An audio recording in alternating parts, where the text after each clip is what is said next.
Hello? I hear you. Do you hear me? Yes, I can hear you. All right, very good. So how I can help you, my friend? Yeah, so the thing is, the last few months I watched a lot of content from you and from Sam Shamoun. All right. And yeah, well, first off, thank you for all the information that you guys give. So I was raised in a Muslim household. Okay. I never paid attention to Christianity at all. And thanks to you, I am looking into it more. So yeah, and the few questions that I have is more on some of the signs from Islam. So one of the Science? things, You mean science or sign? Science, you mean? science, Science, no okay. science, Okay. not science. I mean, like a proof, like the things that they use in order to prove that it's the truth, All you know? right. Okay. So I haven't seen a video that you discuss on this. So the thing is, like the minor signs of the end of times Like what? of Islam. There were a couple of things. So one of the things that they gave was that in the end of times that the Bedouins would raise up big buildings and they would compete over Well, that. the Bedouin, they have big building before Muhammad. This is called Yemen. Go check it out. But also with regards to the rest of the world, so that they were that much bigger Same, compared to same, same time, the Bedouin, my friend, he's talking about is the Arab Bedouin, not the Bedouin who live in China. He's talking about the Bedouin, you know. And same time, if this is true, then yeah. the end of the time should happen since they have those buildings. This is the sign of the end of the time, right? Did it happen? Same time, can you read for me the hadith about this, like what this hadith says? I don't know the number from the top of my head. Okay. I can check it out. But Does it count many things or only this thing? so this particular hadith, I don't know the one that says this. I just saw like some analysis online. I don't know like the exact reference to it. Yeah. Well, the hadith, as I know, it count many things, and this is supported from the sign of the hour. And you will find the second we check them out, we will find many things doesn't make sense. Let me go and find some of those hadith. Yeah. Right. And I will put it for you on the screen. You see my screen? Wait, just a second. Yeah. Yeah, but it's wait. All right. No, it's still on Harut and Marut. Okay, now it's going to refresh and will be with you. Okay. All right.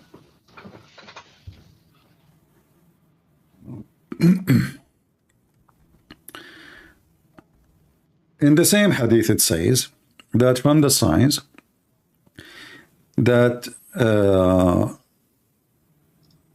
if we read here, let us see. Yeah. Do you know Arabic? No, not at all. Okay. The bondswoman gave birth to her own master.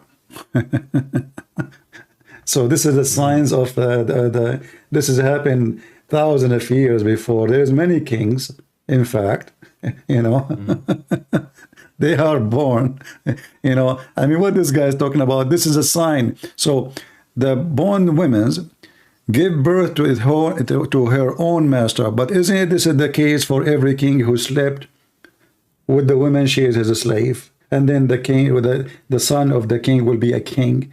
Isn't most of the kings of the Roman, many of them, they were sons of a company, like a woman, she is a slave. So what does it have to do with the end of the time?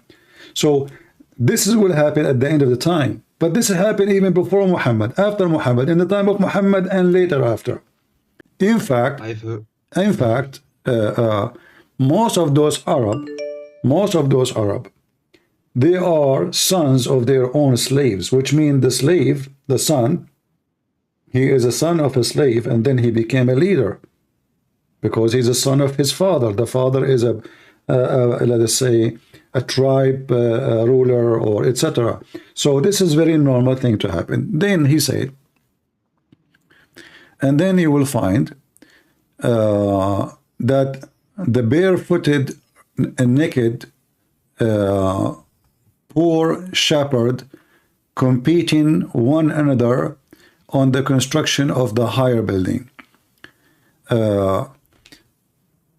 If this is about the Bedouin who they are around him, you know, Muhammad, he lived in the time of Yemen is exist, and they are, all of them, they are shepherd. They say what they do for living. Some they do farming, and they have high buildings already, 5, 6 floors. Yemen have very old buildings, and they are going back even before Muhammad time, and they are high and they were competing with each other. So if this is the true, secondly, this is against Muhammad. Let's say this is talking about the Arab today. But when the last time, when the Arab they start having high buildings? Sorry, what do you say? When the Arab they start having high buildings? The last century, I believe. But this is when everybody start having high building, correct? Yeah, but if we look at the highest ones in the world, like those who are more in the like Dubai, Qatar. Okay, but no problem. But this is even built by, not even by the Bedouin. The Bedouin cannot build. It's not done by the shepherd. It's done by the European. All the engineering is used. Is your, you know, what they do in Emirat. Emirat have almost 0 citizen. If you go in Emirat, you will find, you will walk in the street, you will see 500 people, and then you will find 1 local. That's it. So what is the benefit of those 500 versus 1? But it's not like it's not, I believe, the emphasis on the employees, but it's more about the ancestors of it, like the ancestors of. No, it says they are the one who will do that. They are the one, not somebody else. He did not mention that their servants or their slaves or their employees. He said they will do that. They are not. They are not. They are not the one doing it. Same time, if this is true, then this is the end of the time. So what's happening? What happened? Same time. What do you mean? What happened? What happened? Nothing. What is the end of the time? This is a sign of the end of the time? I thought it's towards the end of the times. I thought like it's a sign towards. Okay, I will go with you. I will go. I will show you, because if Muhammad, he knew the signs of the day of the, like when the time will come, then we just mentioned that he said, soon the Messiah will come. He will come. He will descend between you, and he will break the cross, put down the jizya, and kill the pig.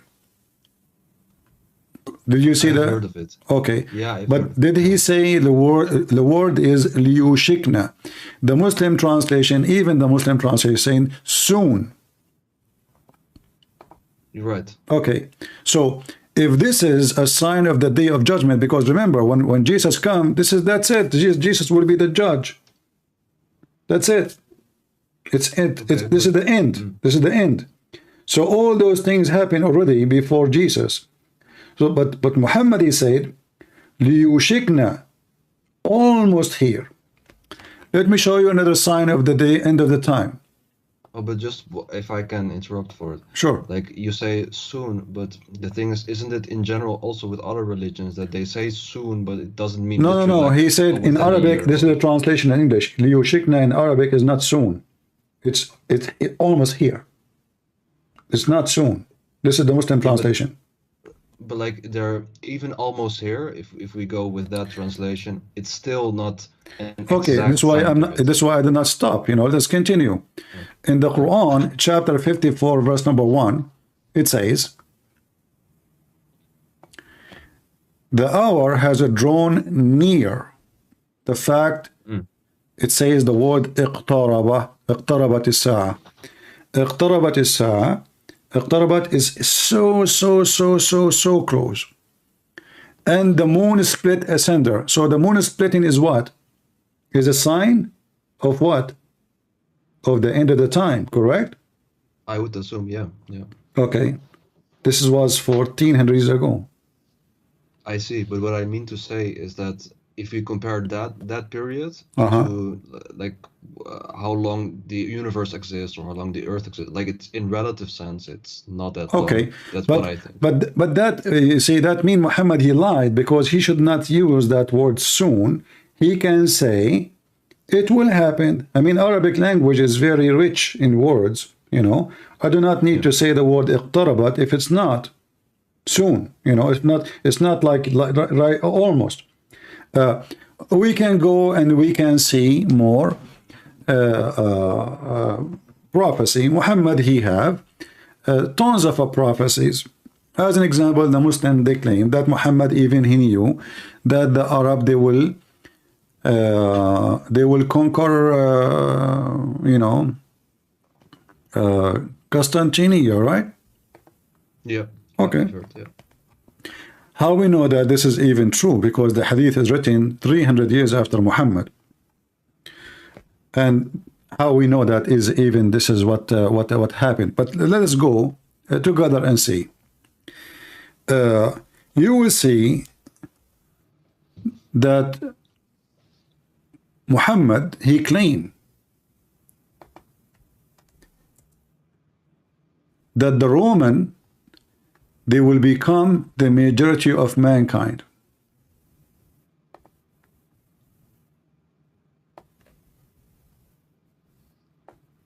I heard Allah Messenger saying, the last hour would come when the Roman would form the majority among people. The screen hasn't been refreshed yet for that. No problem. This is Sahih Muslim, very authentic, 2898a. Is that what's happening now? That the Roman, they form the majority of mankind. It's 2898A, you said? Yeah. Ah, I see it in your screen. Never mind. Yeah, that's good.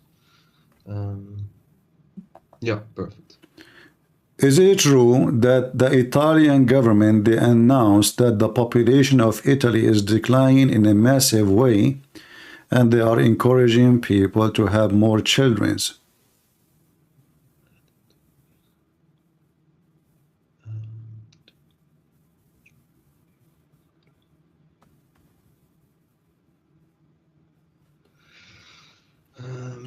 Which one is bigger in population, Bangladesh or Italy?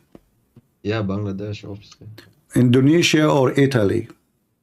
Yeah, Indonesia. Egypt or Italy? Egypt, yeah. So how the Roman, they will become the majority of mankind? Isn't it and you are a Muslim supposedly, isn't it the Muslim, they are proud about their number? Yeah. So how the Roman, they will become the majority? And then the Muslim, they try to fix it. They say to you, oh, he meant the Christians. Read carefully. He did not say even the word Christian, because in the Quran call always the Christian Nasara, never call them Roman, never. The Roman is the Roman, the Christian is the Christian. The Quran used the word Nasara. So he said the Roman will form the majority among the people. So Muhammad, he made a false prophecy again. We can give you more false prophecies, very powerful. I don't know, there's a boy, his name Ali Dawa. He said in his video, like one of the astonishing thing, and he believed that he is a Muslim because of it, that Muhammad, he in the Quran did bash his uncle. Did bash his uncle? Yeah. Okay. The Quran bashed his uncle. Yeah, it's like you know. Ah, yeah. I know what you mean. Yeah. So it was like a prophecy as well. Like he would never accept Islam, right? Exactly. Like Exactly. Yeah. But look how this silly thing is. Yeah, I know what you're probably going to say. Like, if he were to accept, then the book itself would be invalid. No, this And is what he hence- said. This is what he said. Ah, Not me, not me. But I will use his same.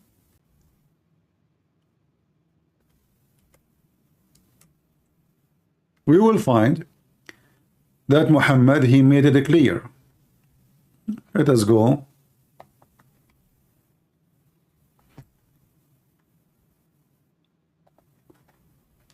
To the end of the Quran. the chapter of Al-Kafirun.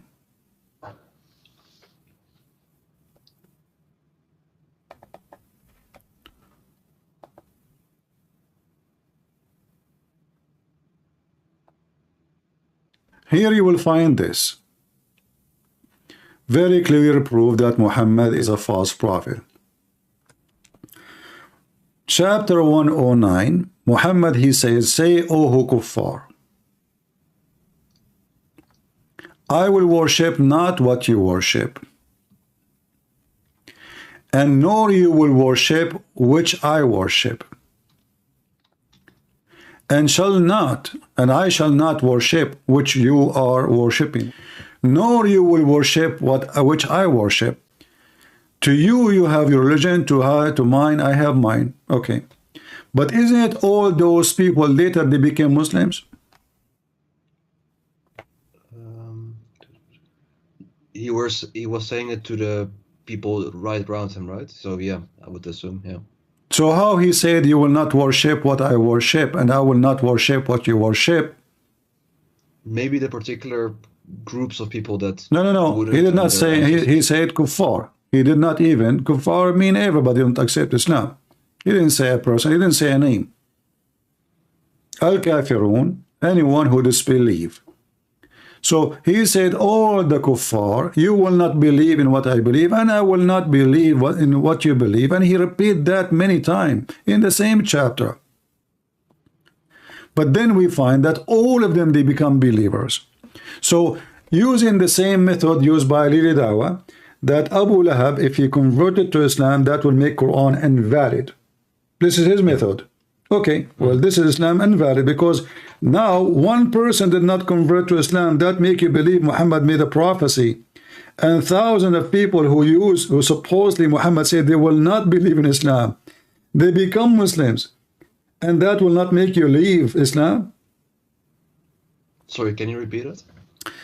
If Lilida was saying that because Abu Lahab, he did not convert to Islam, because if he convert, that will make the book invalid, correct?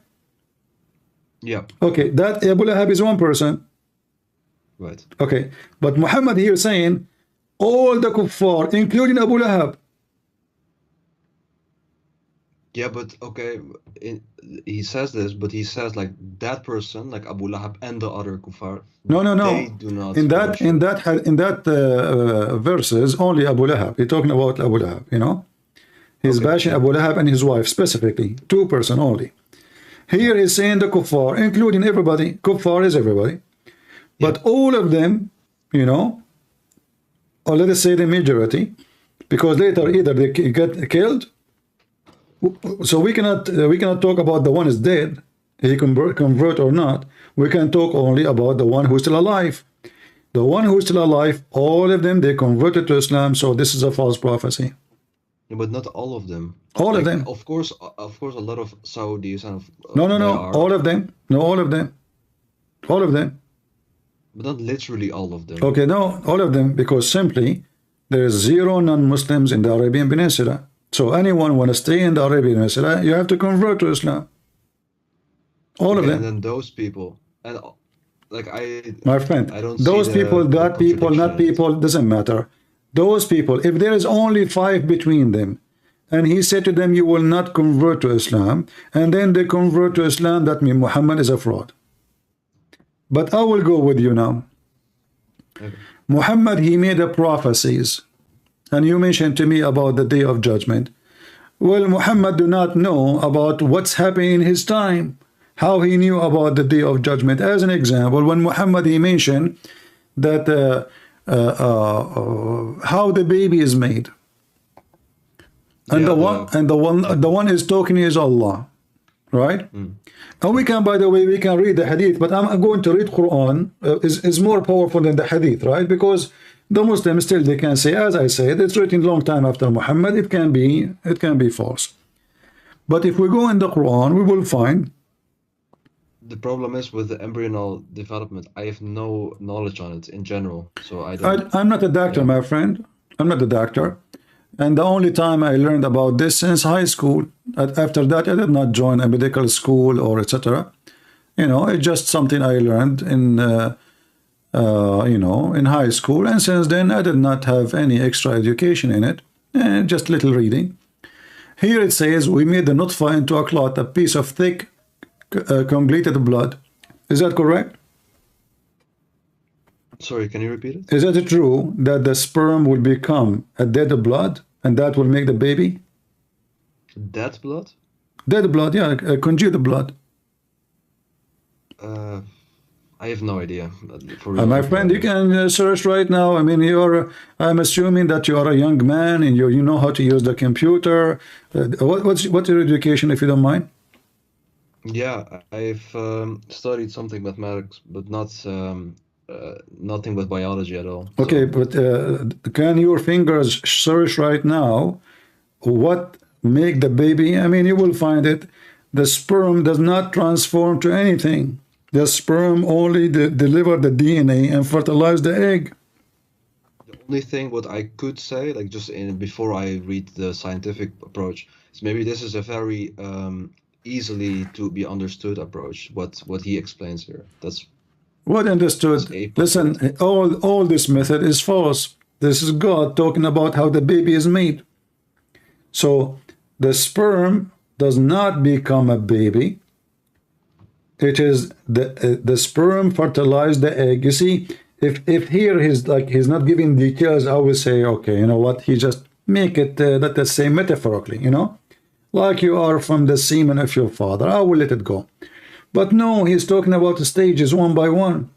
He's talking about the semen itself, how the semen is transformed into dead blood, and that dead blood become something else. As we see here, it says it became a clot, and then into a little lump, and then of a flesh, and then made out of the little lump of a flesh bones. But this is absolutely false. None of this is true.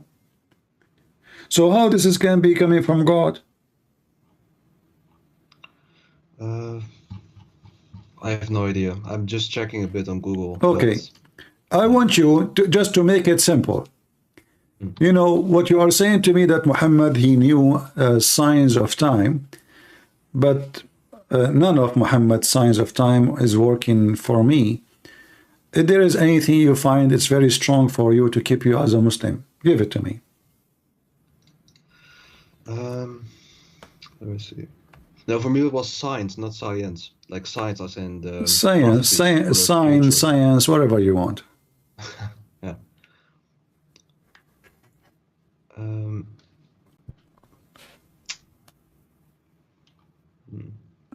Let me see.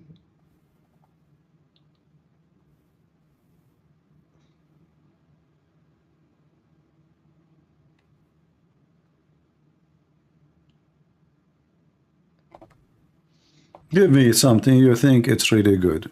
The best. Right. Um,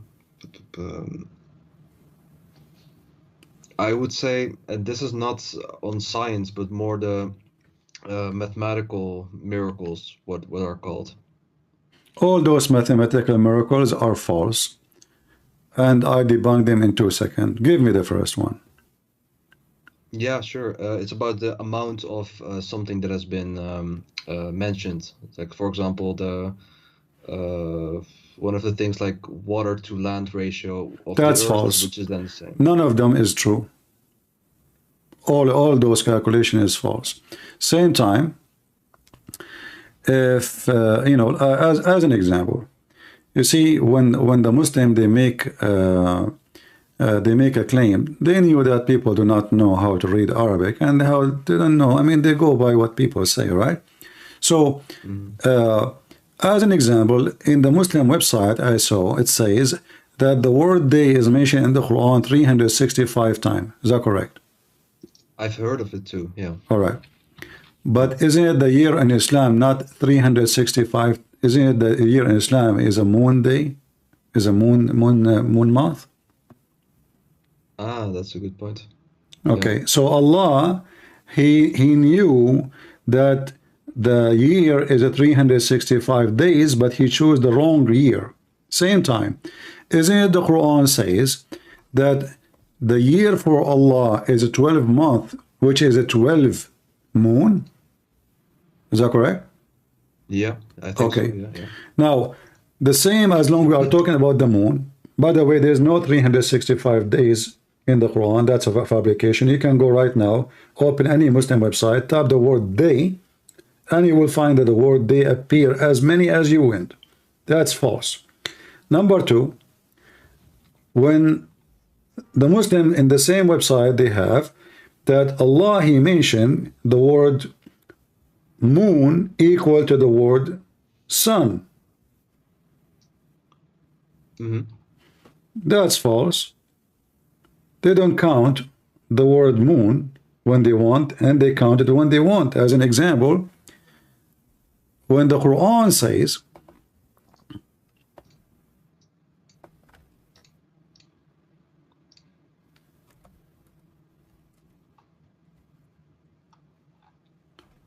the Ramadan. Okay. So the word Ramadan, you see the translation here, it says Shahr, the month of Ramadan. Still needs to be refreshed in a few Yeah, seconds. chapter 2, verse 185. Oh, okay.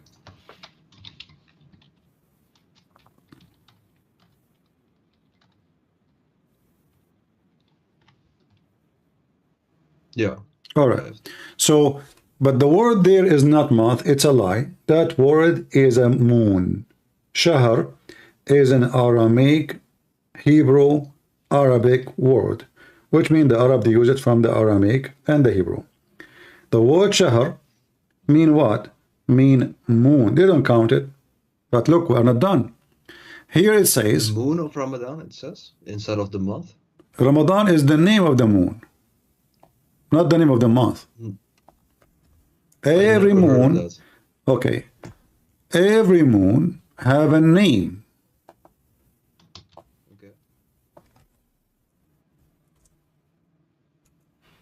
But like if you say that way, then the moon that belongs to the earth is just the name Ramadan, like for the whole year, instead of just every month is a moon in Islam, not a new month. This is not true.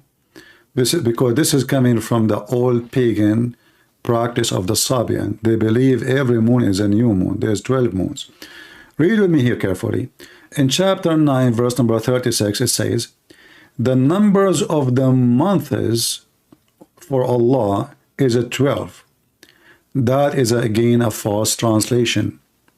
It is the number of moons. The number of moons. Yeah. Okay. So the number of moons, not the number of months. How we can prove that? Very easy. We go back to the previous verse. Try to open two browsers so you don't exit like just a switch. Oh, just by the way, just because I can't speak Arabic, but I just looked up what moon is in Arabic. Isn't it qamar?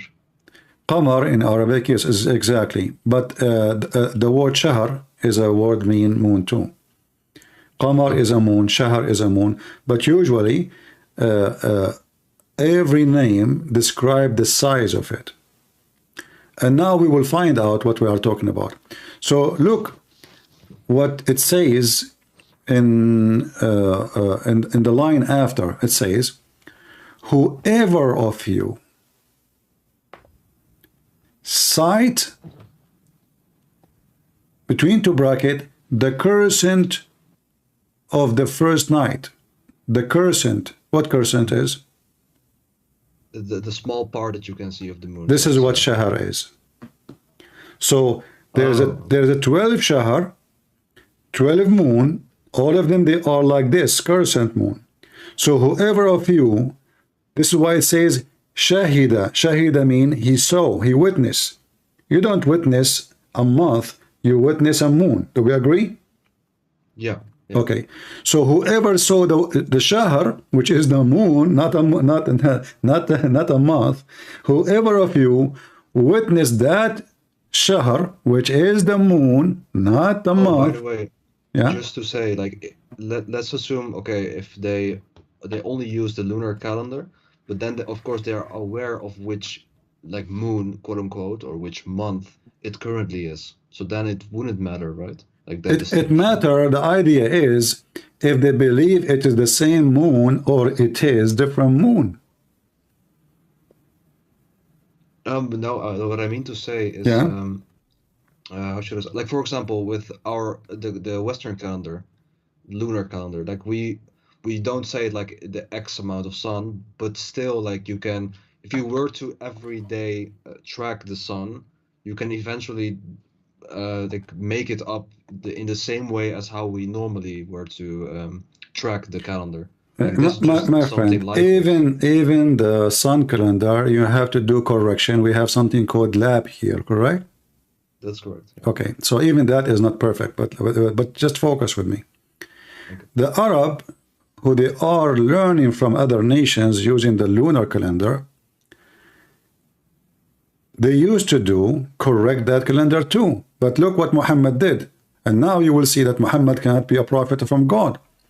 Did you notice that you as a Muslim, sometime you celebrate Ramadan in July and sometime in December? Yeah. Okay, why? Because it's not the same as the sun calendar, so therefore it's kind of No, moves, so to say. Like no, that's not the reason. The reason is that the smart Muhammad, he decided not to do the correction. So the Arab before Islam, they used to correct the calendar. So they add few days at the end of the year to fix it. They are not stupid. They learned that from the Jews.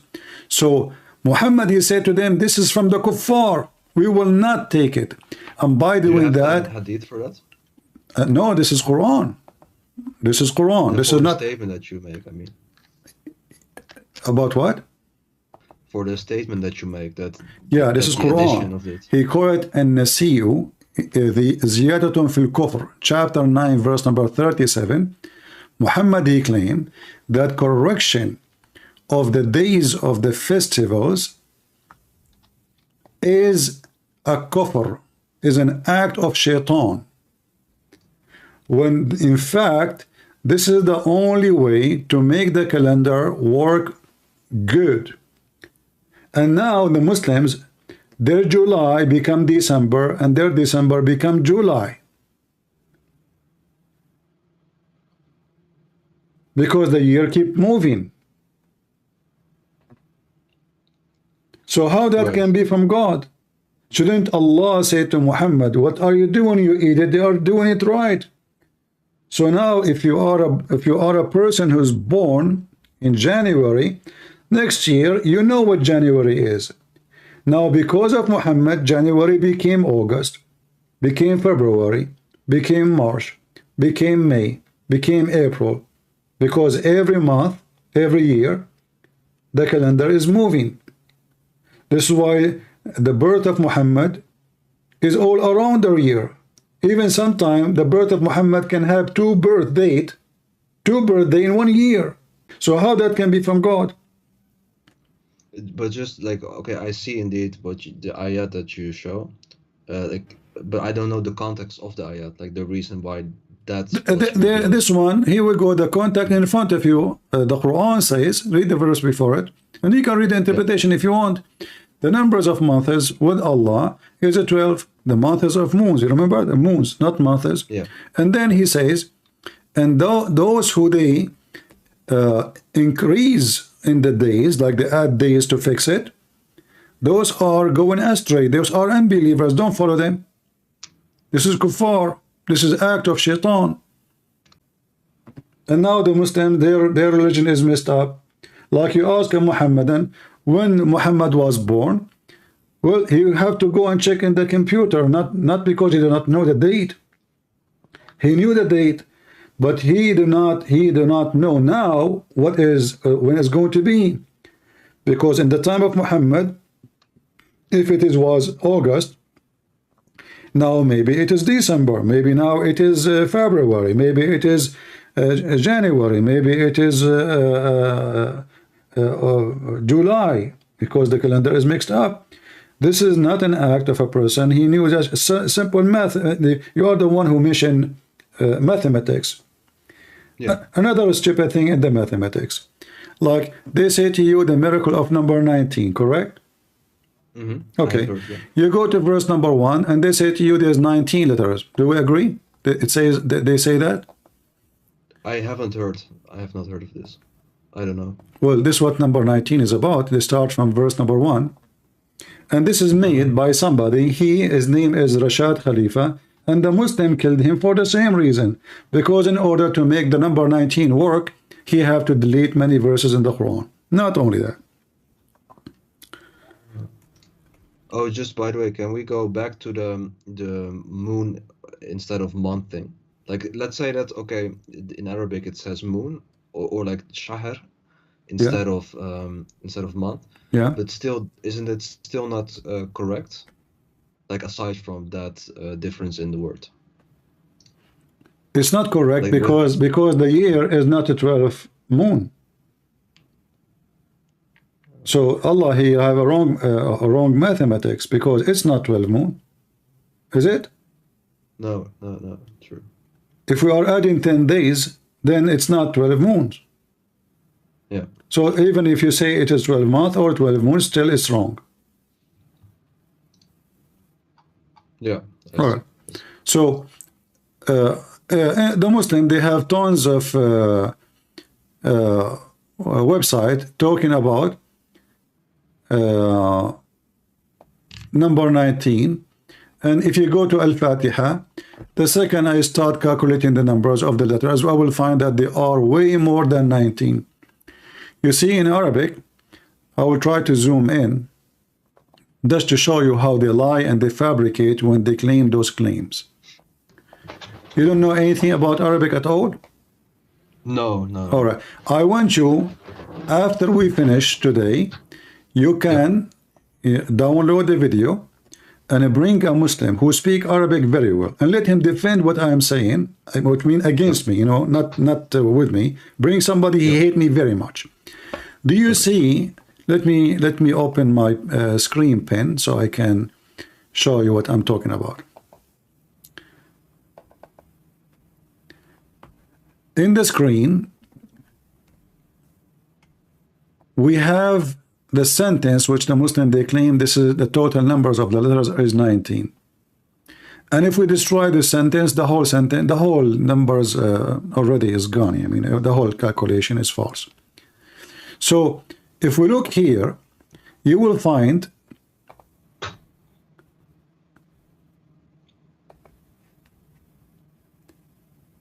do you see this thing in the top of the word Allah? Allah. There's like I will write the sign for you so you can see what I'm talking about. Look down underneath. Do you see something like it? Yeah. Okay. This is called shadda. Shadda is something added to Arabic language to make it easy to write.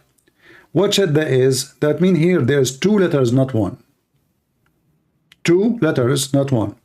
So instead of writing the letter L twice, we put shadda. This way, the one who is reading, shadda mean extend, like you put it, put it more, longer. So when you pronounce it, you extend the way you say it. So now, here we have two letters. Okay, the number 19 is gone. Not only this, and the one after it here, Ar-Rahman,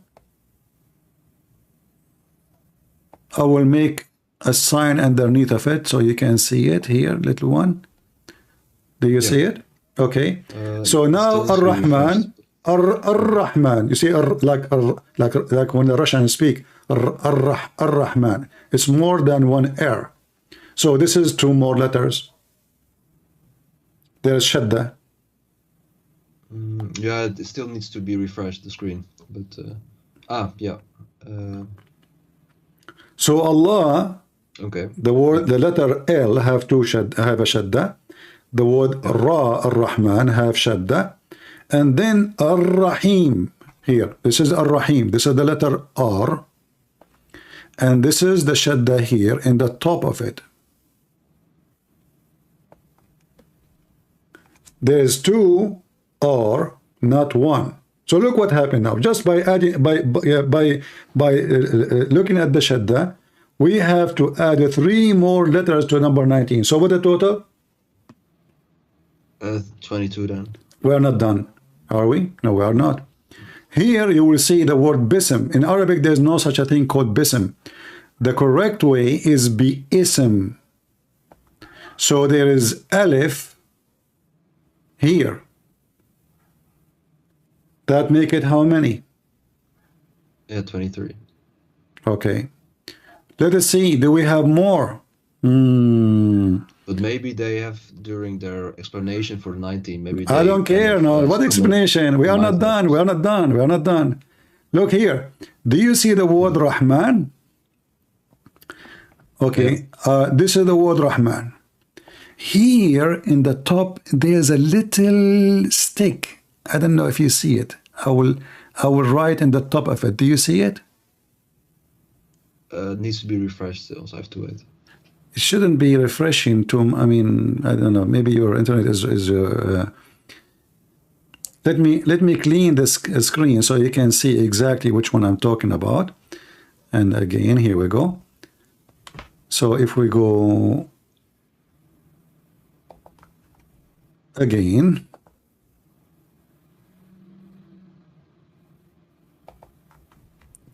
so here there is a little alif. I will draw in the top of it just to show you, and then I will erase it so you see what I'm talking about. Here, let me erase it. Actually, I will cover it. Here we go. I will make it in red. Do you see what I'm talking about? That it's really slow. Like now it's just empty, but I have to wait a few seconds. Okay. You will see it. So you will see here, there's a little alif. Alif, this is A. So this is the word Rahman. Rahman is not written as you see it now. The right way is to have the A. Ar-Rahman. So now we have 24 letters or 25? 24, I think, yeah. I think we have, yeah, maybe 24, I'm not sure, yeah. So the number 19 is gone long time ago. But maybe the way that they no, it's not up to them. Either you are calculating the letters numbers or you are not. What do you mean? What do you mean the way? I can change. No. So is it about a way so I can play games and make it fit with me, or it's about how many letters? You make a good point. The only thing is because like I've heard that nowadays the way that it's written is a bit changed in order to read it more easily. Exactly. So this is not the Quran then. If you change it, but if you then look at the original, like my friend, you just said they changed it, correct? No, just the way that they write it. Exactly. Okay, so we have to go by the way it is, not the way they write it. Same time, even in the way they write it, the shadda, anyone knows. There's a guy, his name is what's his name, guys? Khan? Something. He's from Pakistan. I know what you mean. Yeah. Yeah. He have a program. He explained to you how Ar-Rahman is a two-er. Because he's trying to show you a miracle, actually. He is making this to show you a miracle. But he totally agree with me. So the second you see shadda, the R became 2. The second you say shadda, the alif become 2. The second you say shadda, the M become 2, etc. So this is how it is. This is Arabic. It's not up to me. It's not up to them. It's not up to anyone. So they deceive, they lie to make it fit. Like, how come the one who made this false calculation, he did not notice that the word Rahman have alif? This is just an artist way to write it. This is not the way the Rahman is. The same as the word bism. There's nothing in Arabic it's called bism. I will type the way correctly and you will see it all over the Quran.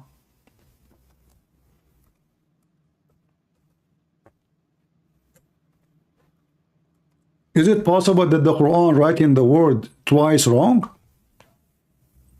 I don't think so, no. No, right? even though I believe the Quran is full of wrong writing. Hold on.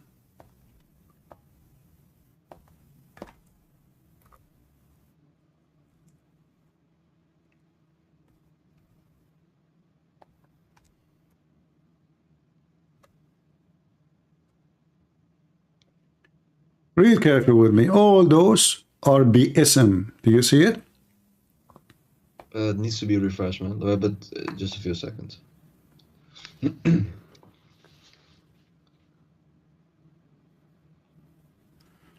So this is the way to write the word. This is the correct way. You know? And this is the way it came to Muhammad. As an example, chapter 96, verse number 1, it says, اقرأ باسم ربك الذي خلق. The Muslim scholars, they say that the word bism in the first chapter changed for easy recitation. So they make bism, but that means they change, and this means they lie in everything they say. They say we did not take a letter from the Quran, but then they say to you, we made bism, we made it bism. I see. Yeah. All right. So all those scientific mathematics are false, and it's fabricated. In the top of that, I don't know if you saw the video of Didat. You know, Didat, a person, he asked him, he said to him that in your book, you have a book and a CD.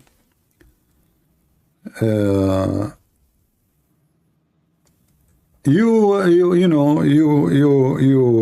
appreciate the miracle, 19 miracle. He said, in his book, you mean? Yeah, he wrote his book. Okay. So did that now because he don't want to accept Rashad Khalifa. He said, well, yeah, at that time I found it a very good way to make people believe. Okay. And then he says, but then I found, yes, but then because he announced that he become a messenger, he's a messenger, and then he said, actually I will play the video for you. Here we go. You will not be able to hear me from Skype if I'm playing it. So if you want to hang up and hear it from there and call you back, it's up to you. All right. Yeah, I will. Or you can mute your Skype just to don't have the double sound and hear me from YouTube until we finish. Okay, I will do You that. had a question. This booklet of yours, the Quran, the Ultimate Miracle. Well, I have a cassette of it. I always see it as natural state.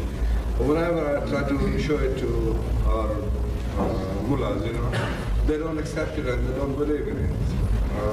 Could you please? There was a book I had written, Al-Quran, the Ultimate Miracle. I had delivered talks on the subject, and there were videotapes and cassettes available.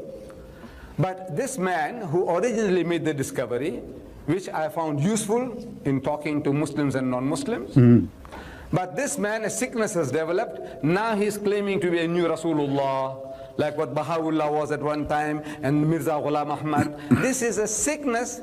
This is a sickness that is quite common. You see, once a person, he finds that he's so clever that people are, hero worshipping him. And whatever I say, I know these people will believe. So the man creates a sickness. This man, I can make claims. Today, this guy called Rashad Khalifa, he is the man who discovered this theory, alayha tisat ashar. Now he said he is a new Rasul. He's a messenger of God. There are certain flaws in the theory, but besides... Yeah, I don't know, like, my computer froze. And we lost connection. So we were watching the video of Didat.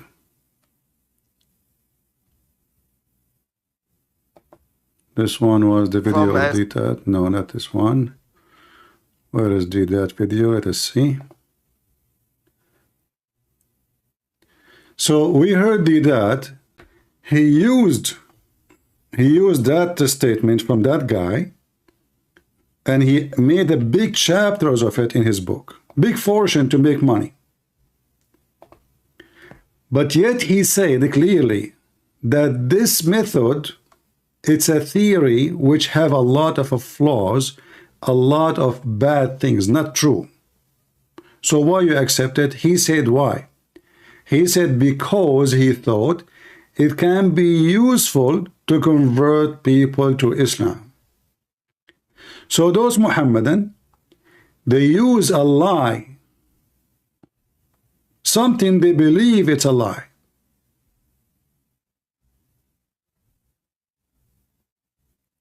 to convince people.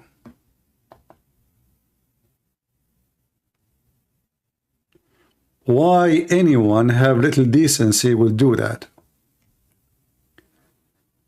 I'm just trying to find the video again. Here we go. All right.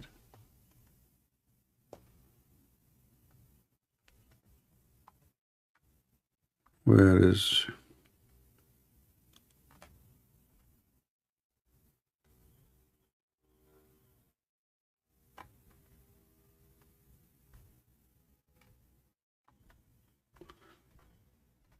Yeah, I don't know what happened. I can't find the video.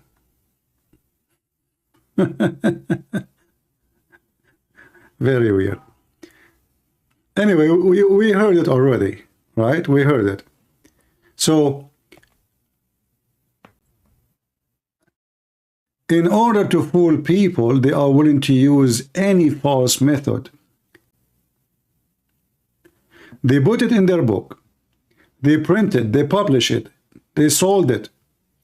Muslims believe Ahmad did that, and later Ahmad did that himself. He said that this theory have many flaws in it. So why you accept it, and why you promote it, and why you believe it? Because he found it a very smart deceiving. So we deceive people to convert them to Islam, and nothing wrong with that. Don't Ahmad did that in you, that this guy even deleted verses from the Quran to make that false number 19 work?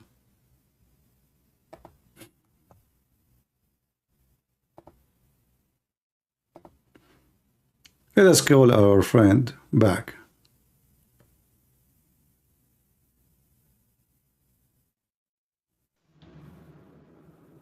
Hello? Hey, the connection is back again. All right, no problem. Nice.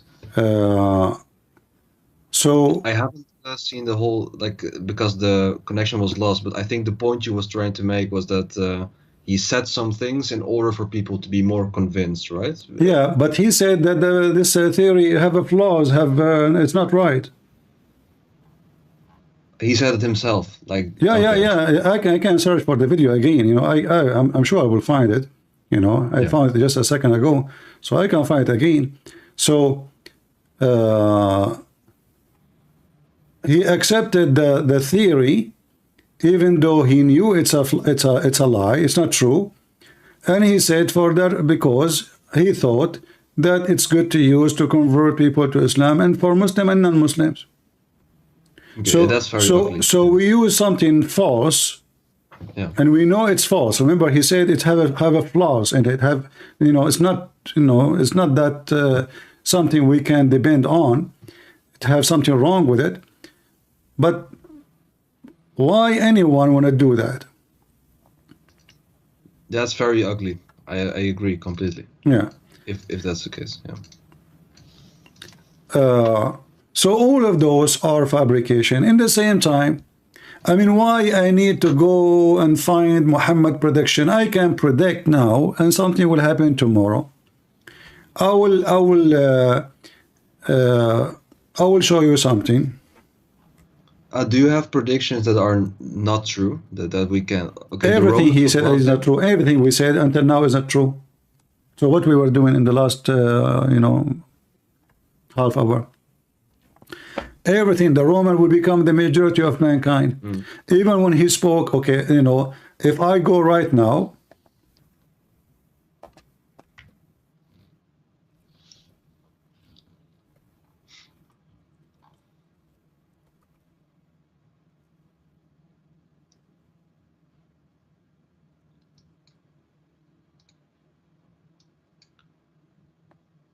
In my screen still says satellite images shows Chinese mosque. It doesn't it's refresh okay. at all. No, don't worry. I'm just. Right. I will open for you something. I mean, I have endless, you know. Muhammad, he was standing in front of a group of people. The word تقوم الساعة, every Muslim knows what تقوم الساعة. تقوم الساعة, I mean this judgment day will come, right? Okay. This is Muhammad. They ask him about the day of judgment. Remember, Muhammad should not say when the day of judgment will be, because he is just a prophet and only Allah knows, right? Yeah. And Muhammad do not believe in the Father and the Son to claim, okay, only my Father know. He is just a prophet. But he did not say, I do not know. Look what he said. Yeah, I see it. The Muslim translation in front of you, it says, a young boy of Al-Maghira bin Shu'bah happened to pass by the Holy Prophet, and he was of my age. Thereupon Allah Apostle said, if he live long, he would not grow very old till the last hour come. Oh, I see. I see. The Muslim, they add things is not in the hadith to fix it. They say that to the old people of generation, it says as-sa'a, taqumu as-sa'a. In Arabic, taqumu as-sa'a, everybody knows this is about the day of judgment. Yeah, yeah. The same hadith appear in many places, and the Muslim trying to fix it. If this young boy live, he might not grow very old till he would see the last hour coming to you.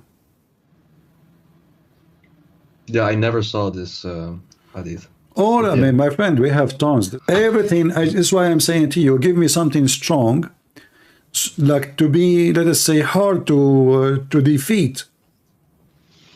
Otherwise, Right. I can keep showing you stuff, you know, endless.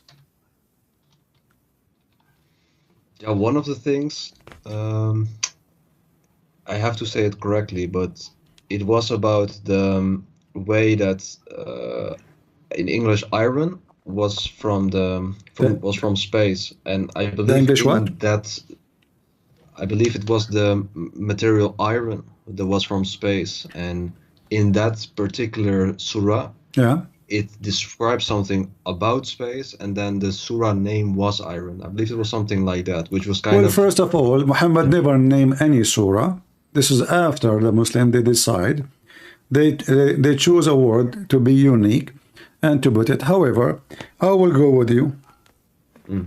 So the iron is coming from the space, correct? yeah. All right. I heard at least. Yeah. That's not what the verse saying.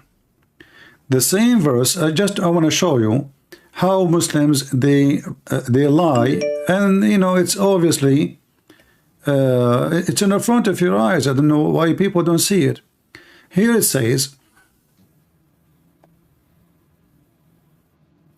indeed we send our messengers with the clear signs, and we send down with them the book and the balance, so that man might should and hold justice, and we send down iron, wherein is a great might. Okay, so did Allah send Muhammad down? No, I see what you mean. Okay, did yeah. Allah, is Allah saying he sent down books? Yeah. Is that But the only literally? thing, Is the only thing that literally or metaphorically? Yeah, metaphorically. Okay. But the only And thing then we I don't send know down if- Aaron. Let's continue. Hold on. And then we send down Aaron. Now you are saying that this is literally correct? I've heard, yeah. Okay. The Aaron was sent to the man. That means the one man was exist before the Aaron.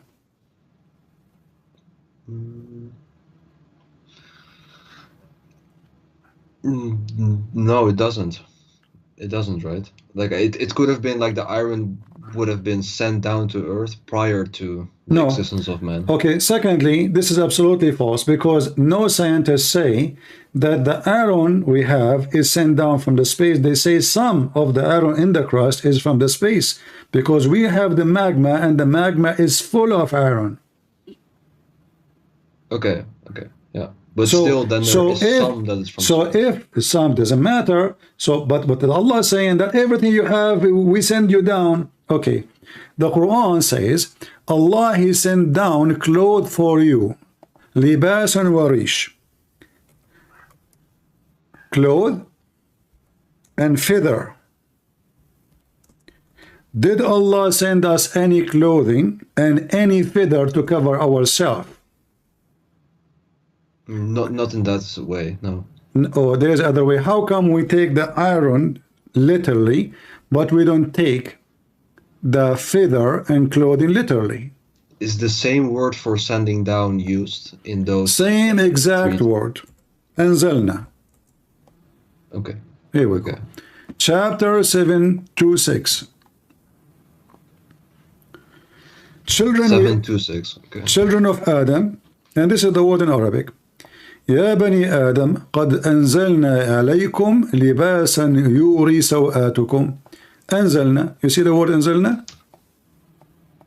أنزلنا. Yeah. Okay. This is sent down. Yeah.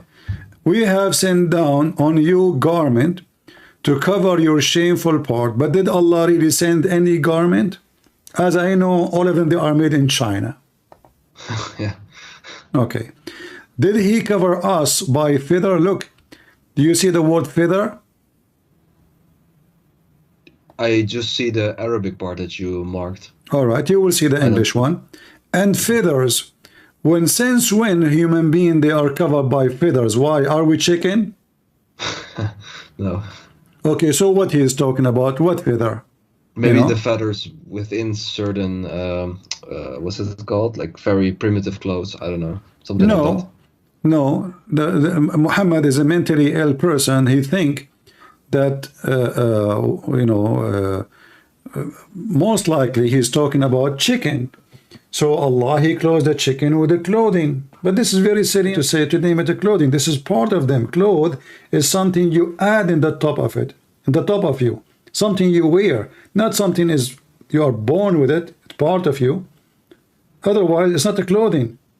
So here is sent down, there is sent down. Allah sent down the Quran, Allah sent down the messengers, Allah sent down rain, Allah sent down everything. So suddenly the hadid, which is the iron, only is the whole miracle. How Allah knew? Same.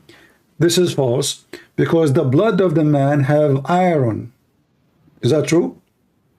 Yeah, but okay. It's a different. Okay, but isn't it Allah? No, hold on. I will go with you. In the Quran, isn't it Allah? The last thing He created, it was the man? Yeah, I think so. Yeah. Okay. So that's mean the earth is completed and nothing is missing. Correct? Sorry, can you repeat it? That means everything in the earth is sent down already and completed. I see point. Yeah. Okay. Yeah. So if Adam was the last thing, then why is iron? Did we receive the iron after Adam? Yeah. I see it. Yeah. Because Adam, human being, if we don't have iron in our blood, we die. Iron deficiency causes death. Yeah. Okay. So if we don't have iron in our blood, we will die. Iron exists even in our water, in the magma, everywhere. So if the scientists, they say some, not all, some of the iron came from the space, this is have nothing, because look, I will go with you just to take one side. Yeah. If the iron came down from the space, that means all the iron which is not from the space is not from Allah. That will destroy Islam. No, but that's that implication you can't just use. Like I know No, I what you're trying can. to No, say. I can, because the iron from the space is little compared to the iron was exist in the earth from the beginning. So But the iron from the space in this ayat was actually meant as a application, like an outside, like outside of the body, like you can use that material. my And friend, then all the iron is outside of body, because simply like when you eat tomato, there's iron. When you eat meat, there's iron. Vegetables, there's iron. What are you talking about? No, I mean with the material part, like to No, you use see, in order to build my something. friend, I mean, either you take it literally or you don't. Listen, because here it says to have a benefit for mankind, and even he mentioned what is to kill with it. A mighty war.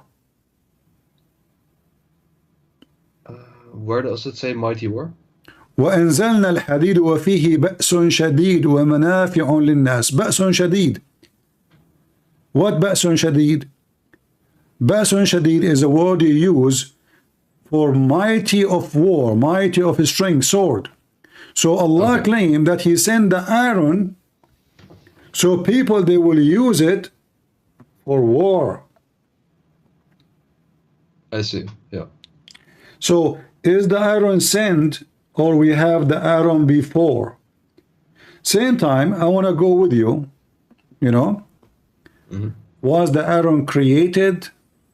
Was the earth created by Allah? All of it in earth? Or Allah He sent from the space other stuff? He said from the space, other stuff.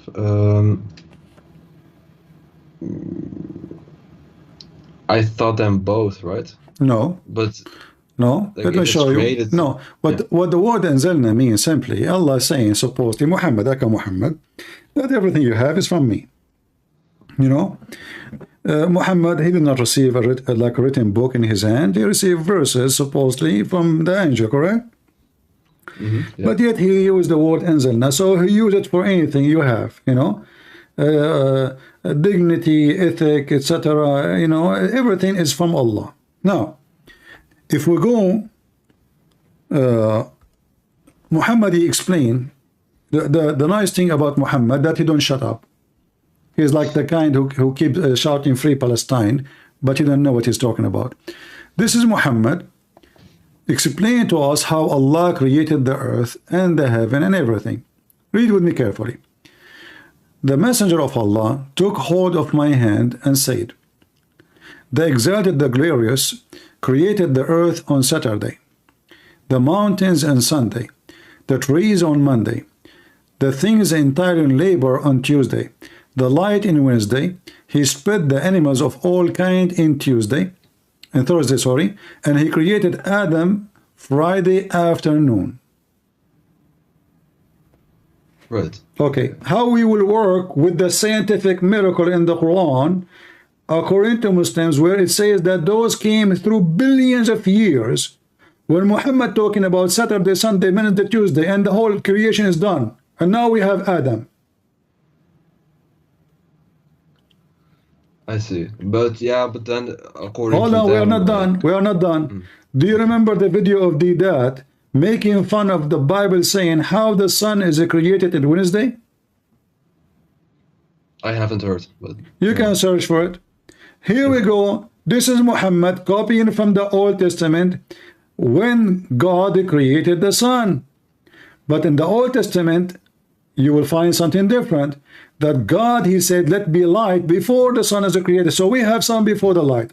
And that he was saying, how the whole earth will have no light?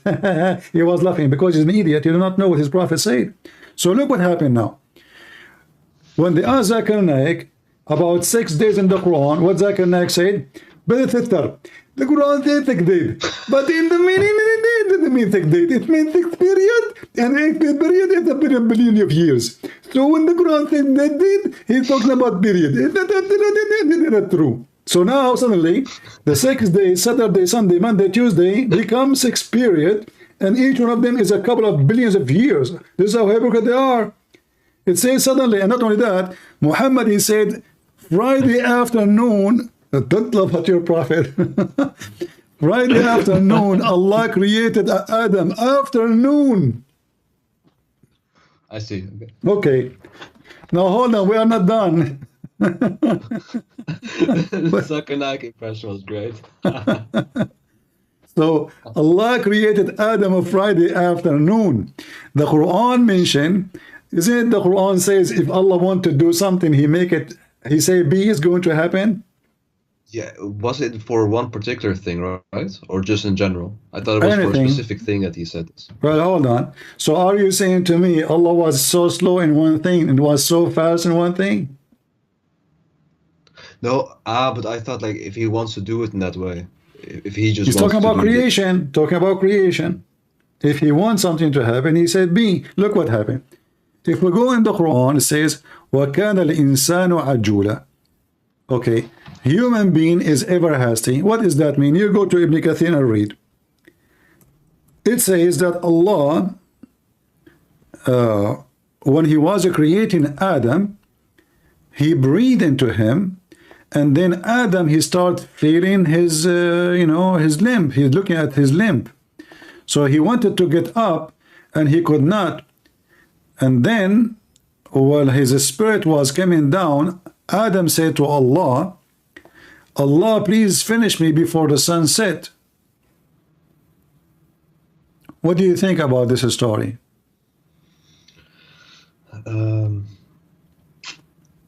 Chapter 17, verse number 11.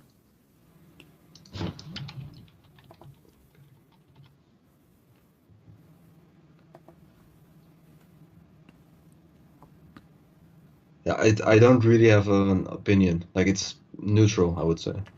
Like it's just a statement, and then I think okay. Like, no it's not problem. something that No. You prove see, or I'm not asking you for opinion. You just heard this maybe first time. Yeah. So, how Adam was created a Friday afternoon? And remember, the one is talking is Muhammad. And we are examining what Muhammad's saying, not what you said, what I said.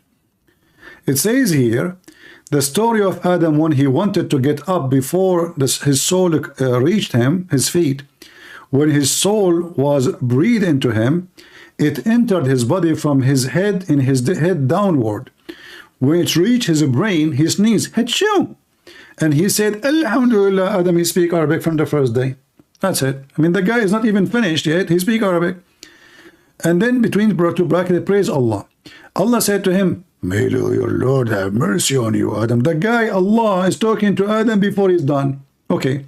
When it reached his eyes, he opened them, bling, bling. And then when it reached his body and his limb, he started to stare at them in wonder, like, what the heck is that? He wanted to get up before it reached his feet, but he could not. He said, oh Lord, oh Allah, make it happen before the night comes. What do you think about this story mentioned by Muhammad? The last sentence, like, do you want to say, like, okay, it took him so long in order to create Adam because he says make it happen before night comes? Maybe the last sentence is just figuratively and not literally. No, because simply Allah talking to his creation, the creation should not be able to talk unless he is finished. I mean, so now I just breathe into him, and is he alive, a human being now? Is he complete? No. So how he was, okay, I want you to focus with me. Here it says, when his soul breathed into him, it entered his body from his head downward. Correct? Yeah. Okay. When it reached his brain, he sneezed and he said, Alhamdulillah. And Allah said, may your Lord have mercy on you. Okay. It reached his brain, and now Adam's tongue is moving and talking. But the soul is not in his mouth yet. It's not even in his eyes. It is just in the brain. And then how we know that? Read carefully. It says, when it reached his eyes, which means after the brain. So if the eyes blink after the brain, made a sneezing. How Adam is saying Alhamdulillah when the soul did not arrive to his tongue yet. Remember, it's coming down. I see. So each part will be activated in order of who is up and who is down. The brain first, eyes second, nose, mouth, tongue, chest, hands, you know, whatever, down. So the guy is talking, and he's talking Arabic, which does not exist yet, and he is saying Alhamdulillah, but yet his breath, the breath of Allah did not arrive to his mouth yet. And the proof of that, because after he sneezed, the spirit, the soul came to his eyes. And then when Adam, he said to Allah, finish me before the sun set, or before the night come, how he even knew that the night is coming?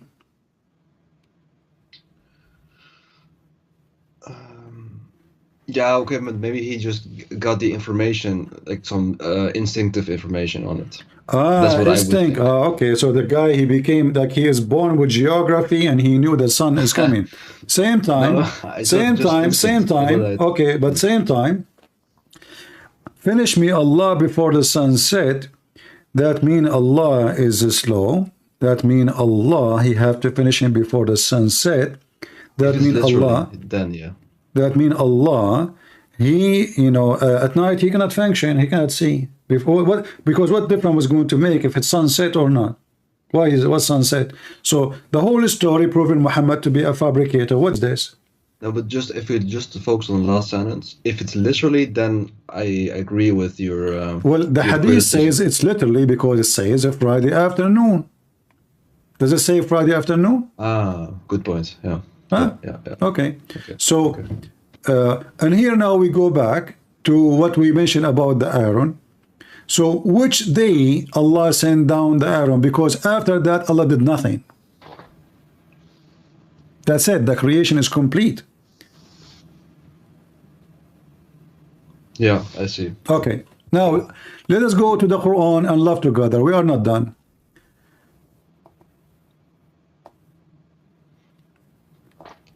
I will give you 2 chapters. Yeah. Or I will give you more just to help you.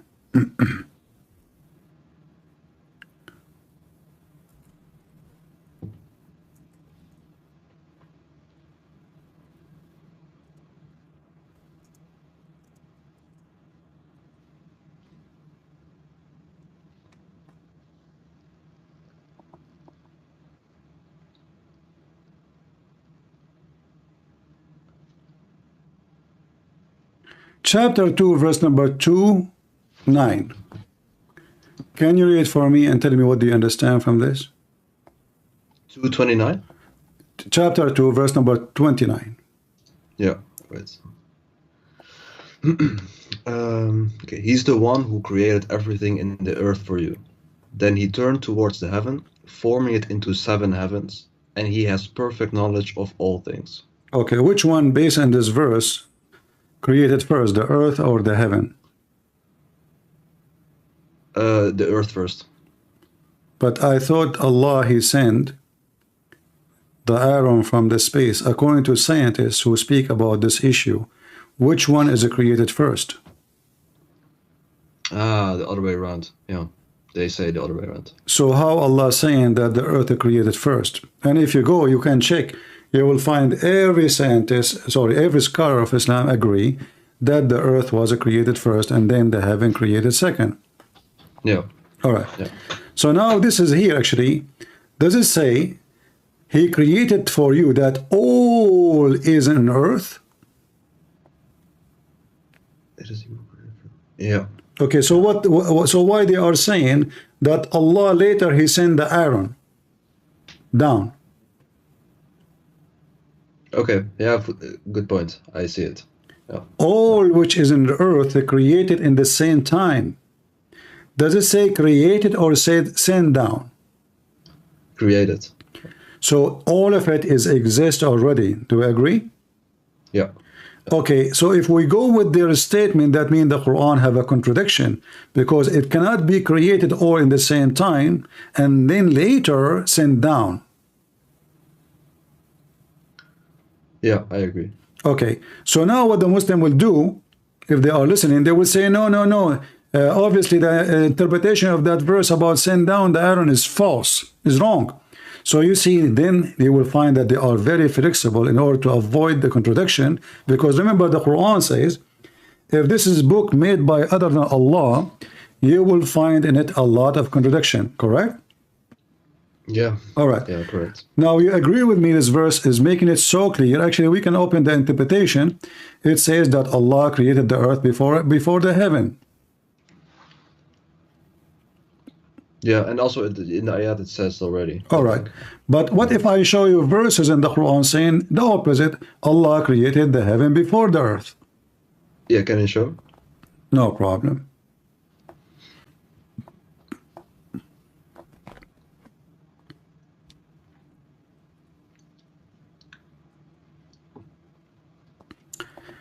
We go to chapter 79 and we read it from verse number 27. By the way, feel free to read any verses you want from before, because I don't want you to say I'm misquoting, but all the verses before have nothing to do with the creation. You will see here in verse number 27, chapter 79, what are you stronger in constitution of the heaven of the earth? He lifted up its vault and revealed it, and then darkness its night, and brought forth its forenoon.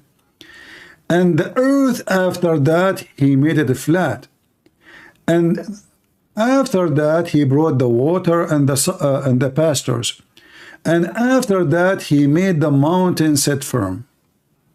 Now, by the way, this is not 79, right?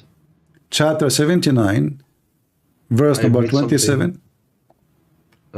Which translation is it? Just to I have don't the know. same... Give me a translation. All of them, they are liars. I don't care. Give me a translation you like. Yeah, I was just okay. Can you go to Quran.com, like just the one that's there? Give me something in this website. Tell me the name of the translation. Like in Quran.com, I think they have community, maybe. Give me the name of the translation. I don't see it. Because Quran.com does not allow me to show both text in my screen perfectly. Here I can zoom better because it's separate between the English. It separates the page. Which one do you already use? I can just... I don't care. As I said, all of them, they are fraud for me. All of them. Not a single translation in the Quran is true. I'm just using what Muslims they use to show you how the Quran is. Let me see. This is Muhammad Khan and Hilali Khan. Muhammad and Hilali Khan. Okay. Are you more difficult to create, or it's the heaven, or of the heaven that he constructed? He raised its height and has equally ordered it. Its height covered with darkness, and its forenoon he bring out between two brackets with light. And after that he spread the earth. Do you see the word after that? Yeah. Okay. So all those things in the heaven is done before what? Before the earth, Allah start walking in the earth. But he does say he spread the earth, so in particular spreading instead of... Actually, it says a flat. The ha is a flat. Oh, he flattens the earth, you mean? Ah, yeah. Okay. But that's... If we go to the verse I showed you, chapter 2, where it says that Allah, he created the earth for you, and then he went to heaven. Yeah, but I mean, here it says it spreads or it levels the earth. It's not about no problem, creation. But look what happened now. You see, now we have a problem. The verse before it says that Allah, he finished the earth, and you agree with me first. Okay? Yeah. But look what happened here. Allah start with the order, the wrong order. Allah created the sky. Allah, he raised the sky. Allah, he made the day and the night, which mean the moons, the stars, the sun. And then he spreads, he levels the and earth. Then he start working in the earth. Okay, let us go back to the previous verse. I know what you want to say, but it's not about the creation of it. No, it's about the creation, because simply he created the sun, created the moon, created the light, created the darkness, created everything. Those And are then not he exist. levels the earth. That's what he says. And then, yeah, and then he start working in the earth. But this verse saying, he created for you that all in the earth, and then he lifted himself to the heaven, and then he made them seven heaven. So before that point, there is no seven heaven, correct? Yeah, that's correct. Okay, now let us find out if this will impact anything. We will take another verse in the Quran. Okay.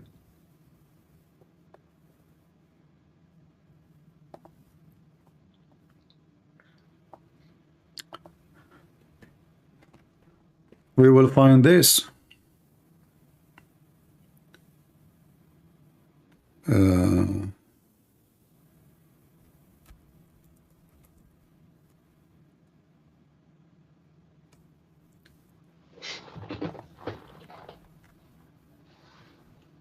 Remember, the chapter 79 give us the order about things He finished. In chapter 79, Allah finished the heaven, and then He start making the earth flat, and He put the mountains, etc. Correct? Yeah. Okay. Now let's read together chapter 41 and read it from verse number 9. It says, Do you verily disbelieve in Him who created the earth in 2 days and set up revives? That is the Lord. I mean, this guy is adding too many brackets. You can read them. Okay, set up revives in worship with Him. That is the Lord of Al-Alamin, which means all mankind and genie, which is funny. And then, so what is the first step here He did? He created the earth in 2 days, correct? Yeah. Okay. And then, this is next. He placed therein on the earth mountains. So number 2, what He created? Mountains. Mountains. And then He made for in it is sustenance, which is like water, grass, trees. Do you agree? Okay. All right. Yeah. In 4 days. Okay. And the earth was in 2 days. You mean that? All right. Now we continue. And then, do you see the word then? Yeah. Okay. When we say then, which one is before, which one is after? The then part is after. Okay. Then He is istawa, which means He rose up toward the heaven, but it was a smoke. There's nothing.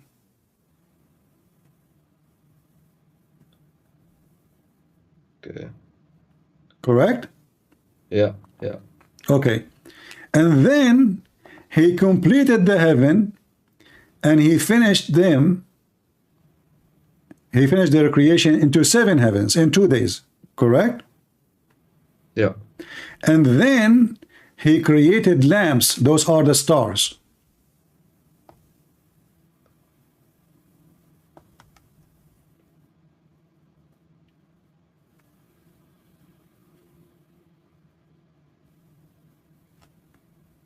Correct? Yeah. Okay. That's correct. So I want you to take now note. Based in chapter 41, the last thing was created was the stars, the lamps, and they are in the lowest heaven. Do we agree? Yeah. All right. So what was the first thing was created based on chapter 41, the same chapter?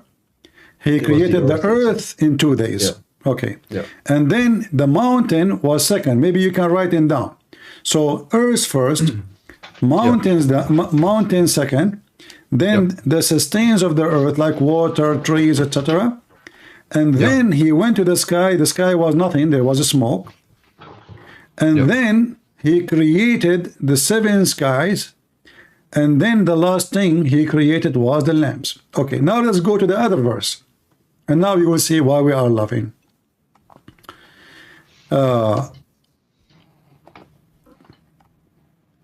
In chapter 79, what is the first thing Allah created and what is the last thing Allah created? So, Allah, He created the sky. He left the sky. He made the day and the night.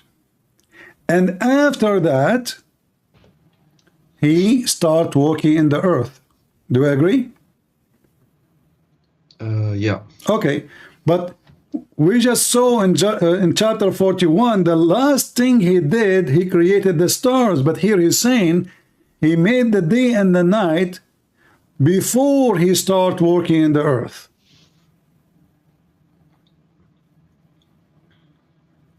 I see. Yeah. Yeah. So the day and the night is created, and then he start working in the earth, and the earth was nothing. There's nothing. He made the earth flat, and then he made the water, the pastures of the earth, correct? Yeah, I don't know what pasture means, but Food for animals, for human, like trees, sustenance, grass, yeah. everything. Okay, but look, this is discussed. This is the opposite of what the other one. Chapter 79 opposing 41, because if we go to 41, we will find that the order is absolutely awkward. So Allah in 41, he created the earth,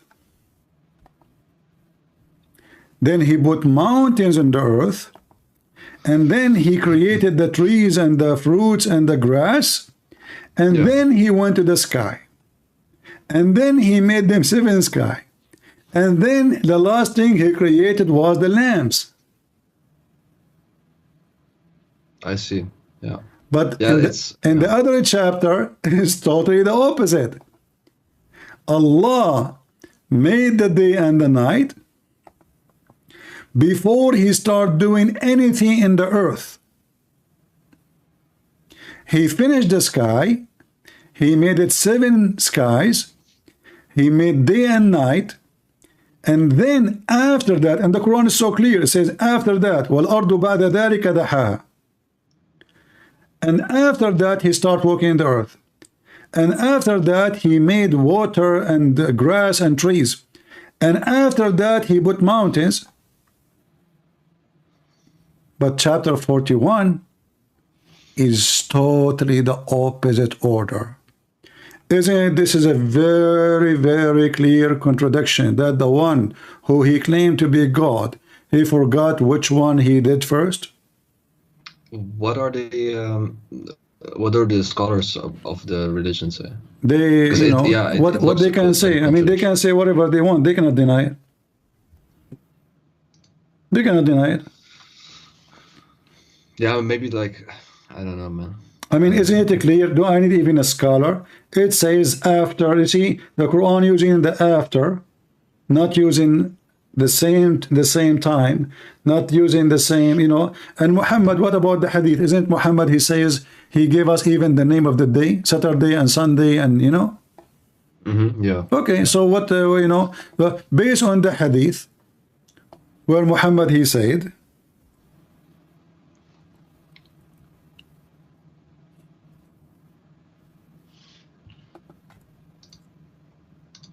and who understands the Quran better than Muhammad? That will be funny if somebody says, I am, right?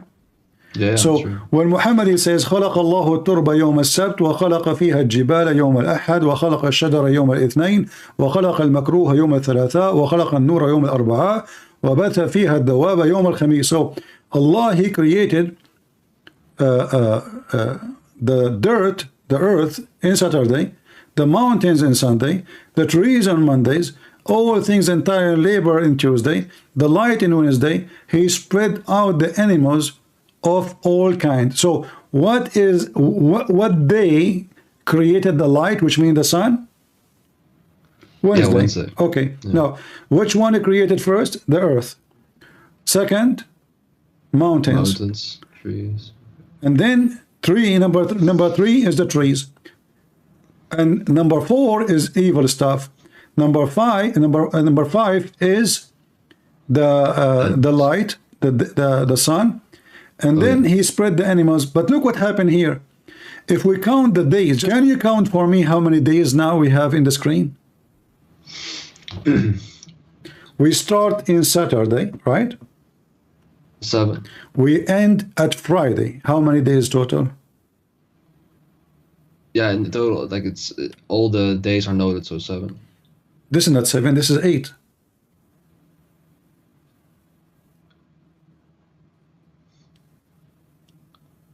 It started on Saturday and he Okay, ends on I Friday. will tell you what I mean afternoon. by 8.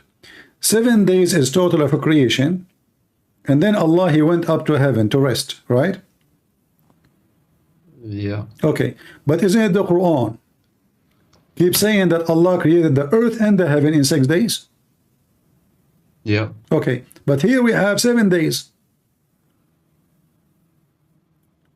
He started working in the earth in Saturday. He finished full day, and this is afternoon and the night, which means it is the day number 8. Because in Islam, the same as in Judaism, the day is over by the sunset. This is a new day, correct? Yeah. Yeah. Yeah. So 7 days and broke, which means enter into the number the 8. But isn't it the Quran keeps saying Allah created the earth and the heaven in 6 days? Yeah. Okay, so how Muhammad is a prophet, but yet he is adding days as he wish? I have no idea. I'll check it out later. No, I have an idea. I have an idea, my friend. A person, he's a prophet, he will not make such a mistake because he is inspired by God. You see, if I am speaking of my own, I can make mistakes. If I am speaking in the name of God, for God, by God, then mistakes cannot happen. So, when the Quran says Allah created the earth and the heaven in 6 days and repeated in many verses in the Quran, and then he set himself upon the throne, and the hadith says there are 7 because the last day afternoon Allah created Adam, Friday afternoon. Yeah. How come neither the Muslim neither Muhammad noticed that this is not 6 days? I have no idea. I have no idea. Because simply who dare to question Muhammad? I'm sure there is many they notice, but who dare to open his mouth? He will be dead in 2 seconds. So after I show you all of this, still you think really the Quran is a book from God and Muhammad is a prophet? It's hard for me to say no. Like I know what you're saying. I will look at it later. But It's up to you. You know, you see, I don't see. I don't want to be rude with you, but you are saying to me you will look, but we were not looking now. What we were doing? yeah, we were. No, I mean just to see another perspective. I mean, What perspective? only- Do you have 2 brains? no, I don't mean that. Like from my understanding at least, like I've read some parts of the Bible that just to compare it. And what I know, My friend, is that the Quran is nothing to do with the Bible and have nothing to do with the Bible. This is not a spiritual book, as you see. This is 1, 2, 3, 4. You know, Allah created this and then and this. This is not like a metaphorical and maybe he meant something. Maybe he's no. It is says it clearly, and after that and before that. So it's about the stages, and the stages are absolutely contradiction. And the Quran said it clearly. If this is a book made by other than Allah, you will find in it a lot of contradiction. yeah, that's true. Okay. So if Allah himself, Aka Muhammad, said to you that this book, the way to know if it is from God or not, is contradiction, then well, the contradiction is so clear. The whole Quran is contradiction.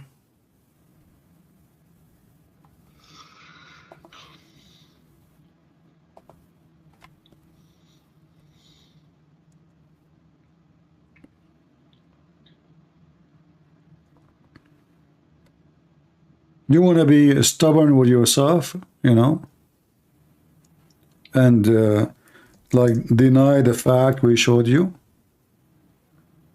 No, I don't deny it. But the only thing is, I just want to, like, I cannot imagine that this is the only perspective on it. Like, otherwise, other My people friend, would have already you can something bring like this. all perspective, because changing perspective will not change what we showed you. This is Quran, and this is the words in front of you. So how anyone will try to make a different perspective? Okay, I will give you. I have an offer for you. Do you know any sheikh He can join us right now? No, I have no idea. No. Why you don't know any sheikh? You are a Muslim. I was raised in a secular Muslim household. All But right. it's not that I'm not that active that I have frequent conversation with But that I don't sheikh. know where you live. I'm not going to ask you where. Can you call any sheikh you wish right now over the phone and tell him, hey, you can call him in private, like nobody is hearing you. Call him and say, hey, can you join me, please? This guy trying to convert to make me leave Islam.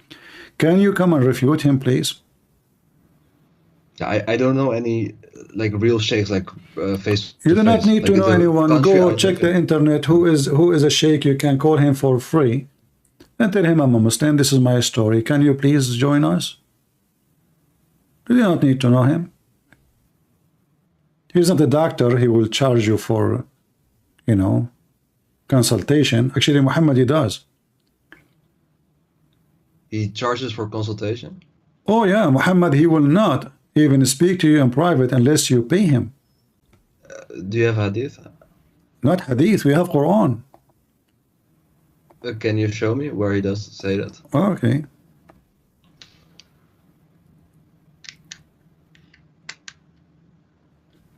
Here we go.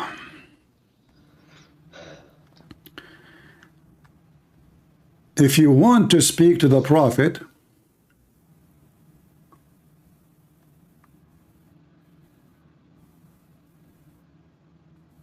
let us see.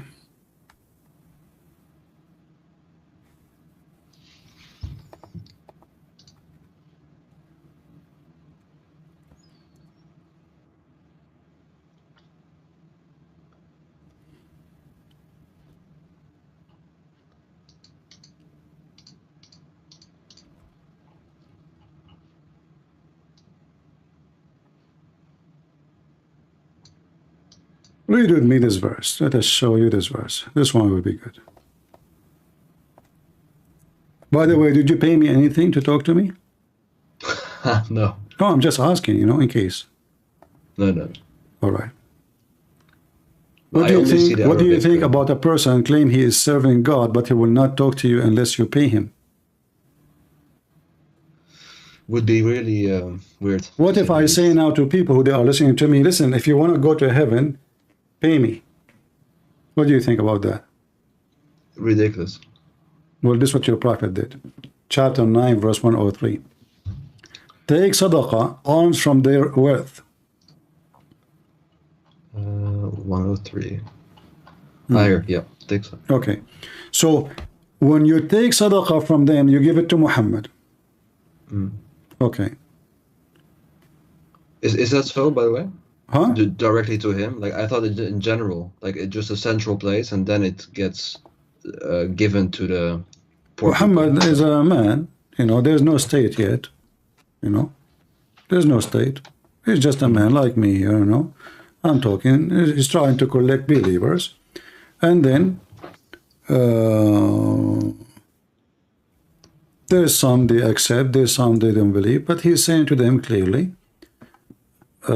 you know, if you pay me, that will purify you. So do you believe if somebody gave money to someone claimed to be a prophet, that is a reason to purify you, which means it will delete your sin? No, but I thought in general with most religions it's just you give alms or sadaqah in this case, and that is a good thing. Well, if this is what is meant, then that will not purify you, because simply if you give, that will not purify you. And the forgiving sin is not by donation. If somebody donate to me, his sin is not forgiven. What does have to do But with it's forgiving? a good deed. It's a good deed. There's nothing called good deed. That's not a good deed. Why is it a good deed? Because simply, if you are being a good man, Yeah. so how you are going not to do a good deed anyway? So when the Lord, he says, from their fruit you shall know them. Yeah, from the So Bible. Right? it's not a deed, it is how you know the good tree from the bad tree.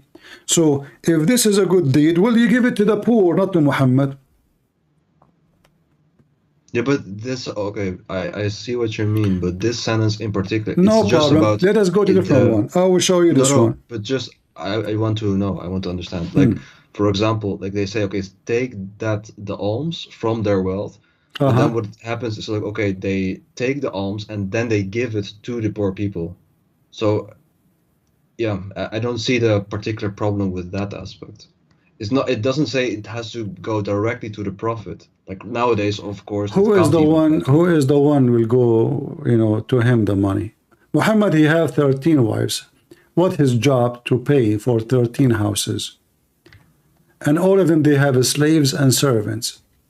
Who of us can open 13 houses, 13 women, 13 meal a day, extra 3, and then in the top of that to close them, food,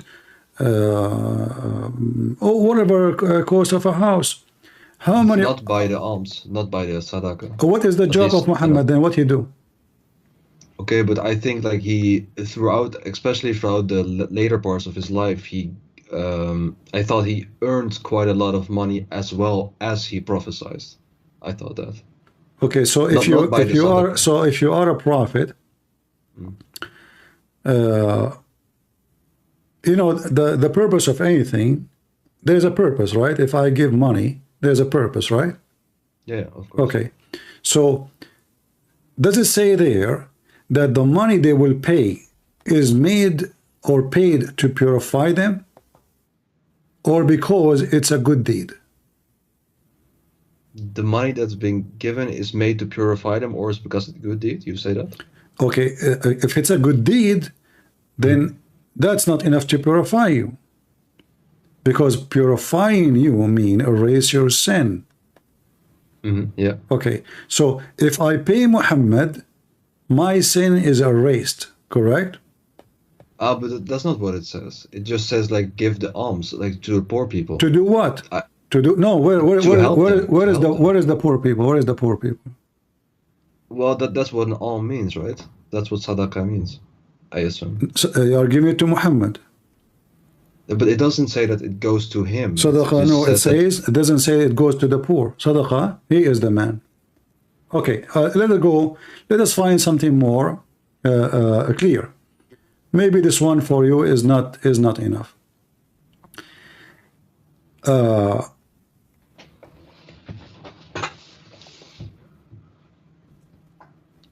I mentioned to you that Muhammad will not talk to anyone unless he pay him. Yeah, you said that. Yeah. And then you showed this. Can you open chapter 58, verse number 12? Yeah.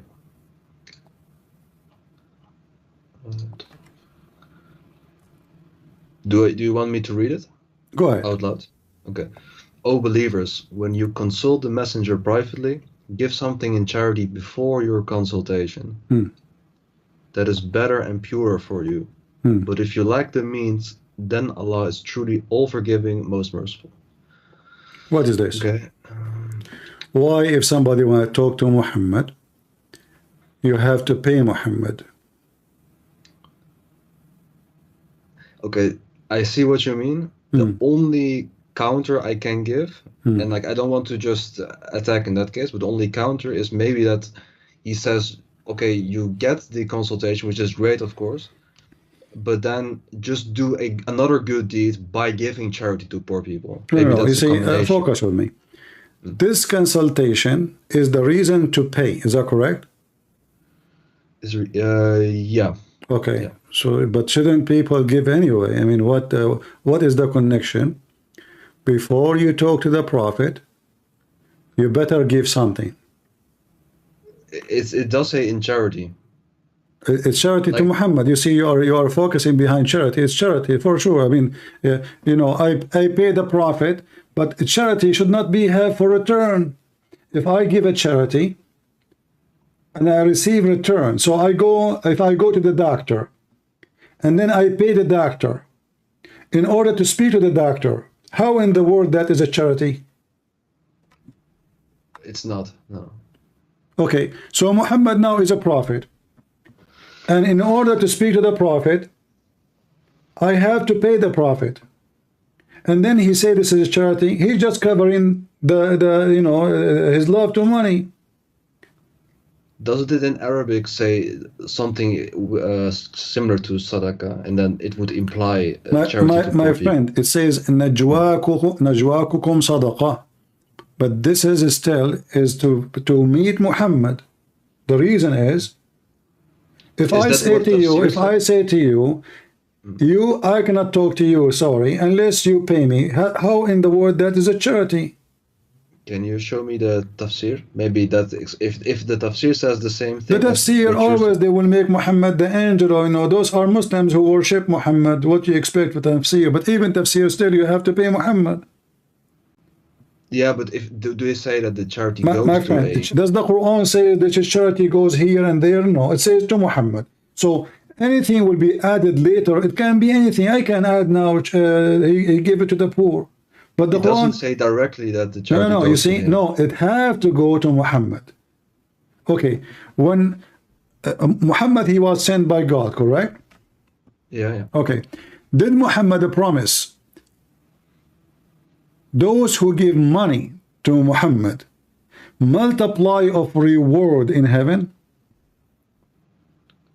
Sorry, can you repeat it? Did Muhammad promise that those who give money to Muhammad, they will have multiply of reward in heaven? I think so. Okay. Did Muhammad paid it back, or Muhammad took it and never, or the promise is just a promise to be in heaven? I have no idea. All right. If we go in the Quran, we will find very funny thing. Do you think God need money? No. Okay. Who is that he will lend Allah a goodly loan, so that Noah. he may multiply it to him many times? Do you know what chapter and verse? Chapter 2, verse number 245. Okay. 245.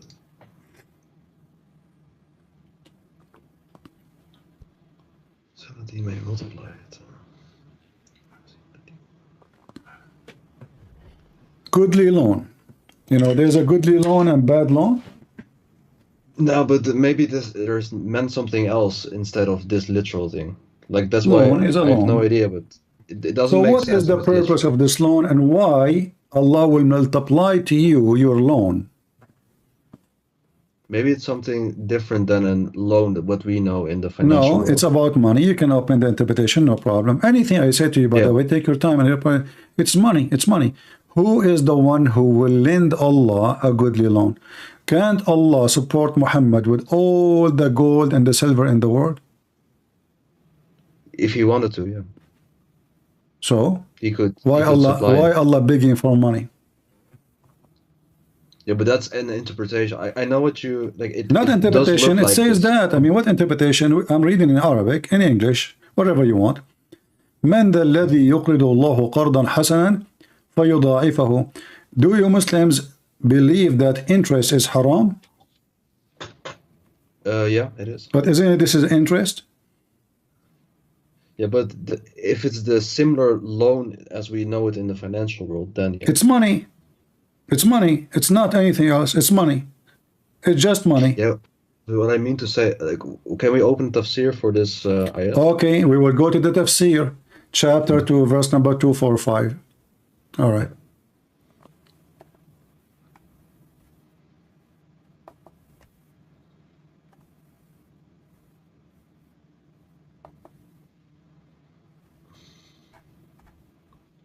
And this is Ibn Kathir. Yeah.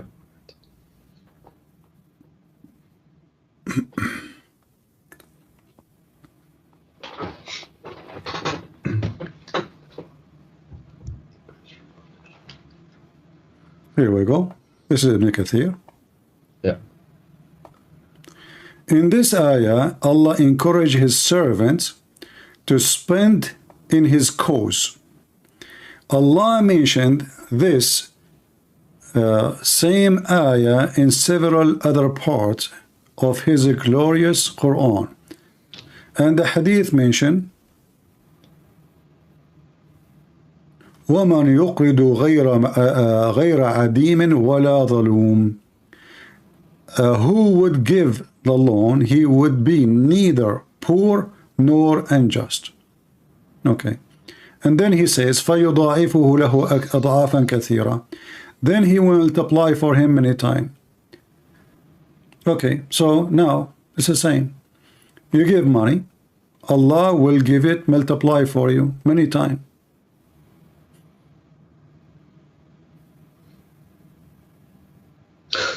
I don't know what to say, man. I don't know what to say. What Allah will do with the money? Is it really Allah to Allah? So if Allah is God, He can make the earth like, okay, I will go with you. Muhammad and the Muslim prophets, all of them, they have the same God, correct? Yeah. Okay. Did Allah provide some prophets with rivers of money? He did, yeah. Like who? Sulaiman. Sulaiman, thank you very much. How come Allah did not open for him? Sorry, how come he doesn't open for him? Yeah, why he did not open for him a river of money like Sulaiman? Maybe it's just a different thing. Like every prophet had a different circumstances. What different? The guy is begging for money. Yeah, but okay, but for example, Job or Ayub, he also what Job like, wanted to have. Okay, hold on. No, but Muhammad, he need money according to you to do good things. That's true. But what Sulaiman, I mean he need money to build a house, to build a palace. It's not a big it's not a big deal. It's not even spread in religion. The guy is just building a palace. So now look what it says here. Allah, He gave Sulaiman a flying carpet. You believe in flying carpet? No. Why not? You are a Muslim. The screen is not refreshed yet. Chapter 34, verse number 12. It says, we subjugated the wind in its morning stride from the sunrise till the midnoon, was a month journey, and it is afternoon, which means like 1 month to go, 1 month to come back. In 1 day travel could travel 2 months between two brackets, and we caused a fount of molten brass to flow for him. I don't know what the fount of brass means. It's money. At that time, this is the money. Money. Oh, okay. Yeah. Okay. People, they make money from, depend in the time. Sometimes they use gold, sometimes they use etc. So Allah, He made for him, the money come from the ground. And He subjugated the jinn. All of this to do what? To build a palace. Okay. Okay. So now, Muhammad is going to spread Islam and he is begging people for money. Sulaiman is going to build a villa. And Allah gave him everything he wants, even genie. But there are two things to it. Like the first thing is, like you said, okay, in that ayat, people give the charity, and you say, okay, it goes directly to him, which is not directly what the ayat said. Okay. But I can understand. I want to ask you, when Muhammad, your perspective. Okay, when Muhammad died, how much money Fatima? We are changing.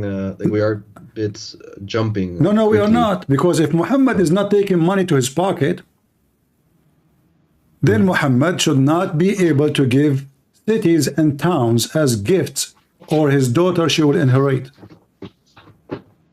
For her daughter too? Did his daughter, she asked for the whole city, including the slaves, including the trees, the land, including the people owned by her?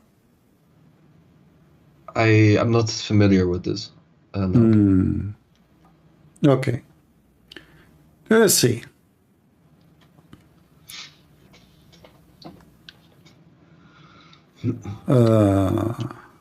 But does this have to do this with the same as the previous? Well, I mean, this guy Muhammad, he was orphan. He have no money. He is born from an orphan family. He is poor. And then, at the beginning, thank you very much. So where is the money coming from? Okay, but not okay, only I will give you an option. Muhammad, he invested in the stock market in bitcoins. What? Ethereum. No, but just I'm serious. I'm serious. I'm asking you where the money coming from. If Muhammad, he take the money, he give it to charity. I do know, like, because of one of your videos, you showed in the hadith that it was from war bounties as well later in life. Like with the fifth of the war bounty. Like I know that thing. Exactly. So yeah. Muhammad, he take money everywhere he go, and he have a privilege of money. But what I meant to say was the charity part, like that. My friend, how you have a privilege if you are a person who lived from the charity? If I am like you, all of us, we collect charity, and this charity for everybody. Then why I need to have the fifth of the booty, special only for me? Yeah, I see your point. I see your point. All right. And how his daughter, she is asking for the whole city to be part of her inheritance. And then Abu Umar al-Khattab, because he hate her, he refused to give it to her. How she owned the whole city? Cities? They own cities with the people and the slaves, farmers, the whole, everybody owned by Fatima. How is that? Yeah, I know what you. Yeah, I see your point, but I don't. That's not. How should I say? Like kind of similar with like Suleiman. Okay, no, hold on. You see, Suleiman's story is a stupid story. Who in the world will believe in this? Suleiman was a king. And he's doing what Christians also believe in it, right? Hold on. With Solomon. No, we believe Suleiman exists for sure. But this guy, he have a worth of a king because he's a king, not because he's a good man and he's a prophet of God. Same time, the Bible says Suleiman was a bad person. He did a lot of bad things. So in the Quran, Suleiman got rich because Allah provided him with the floating metals come from the ground. In the Quran, Muhammad, he got rich from the booty and from the charity. Yeah. And Muhammad have a privilege, the fifth. So now if we go and we have a war, and then we steal $10,000 from the Christians. We kill the Christians, we get $10,000. And there's 10,000 soldiers. Muhammad alone, he will take 1/5 to him, 1/5 to Allah. Both will go to Muhammad. Then the 10,000 soldiers. To Allah? What do you mean? It says al-khumsu lillahi wa rasulihi. You see, Muhammad, he made himself equal to Allah. It is the fifth to Muhammad and Allah. Is that correct? I don't see it on the screen. Do you show that? But you know the hadith. I've seen it, but I didn't know that it was also a fifth for God. I thought it was only a fifth for him. All right. Well, you can understand it as you wish. You can say it is only for Muhammad. You can say it's a fifth to Muhammad, fifth to Allah. If it is fifth to Muhammad, that means Muhammad, he made himself Allah. I see what you mean. Yeah, I see what you mean. But yeah. Okay. Read carefully here. This is a Muslim translation. And you know that whatever of war booty you may gain, verily 1/5 of it is assigned to Allah and to the messenger. Do Allah need 1/5 of the booty? No, the only thing what I could say is that, okay. Who is the one who will take the 5th of Allah? Then the messenger, indeed. Okay, so now Muhammad, if he take 1/5 from 10,000, how many dollars that will be? Yeah, 2K. To what? Okay. To 2,000. 2,000. Okay, and then if we have 10,000 soldiers, each one of them, he did not even get 70 cents, 60 cents. So Muhammad gets out $2,000. The only thing is, like, he At least is a leader. See, is He he used the money. is he a prophet who is serving God? He want to use the money for the sake of God, or he want to take the $2,000, which is a lot of money for his pocket? Yeah, but what I would mean to say is maybe he uses a large part of what he gets for My his, friend, you see, a second ago I asked you how his daughter, she is fighting over inheritance of a city full of people. And you keep saying to me, oh, you want to spread for charity.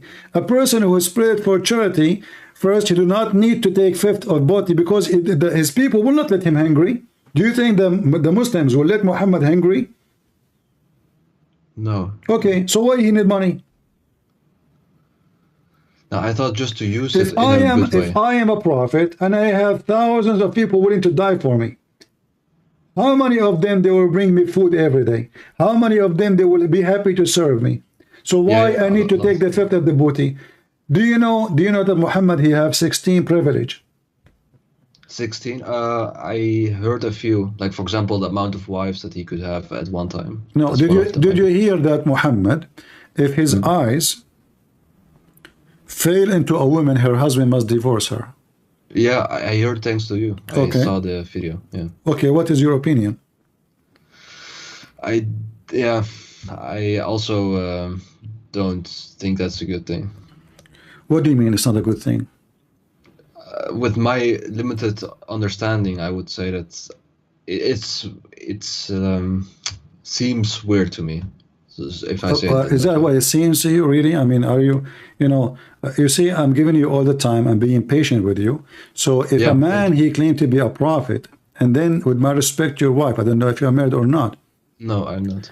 If he see your wife, and then you should divorce her because the prophet like her, is that the ethic of a man he claimed to be God, man?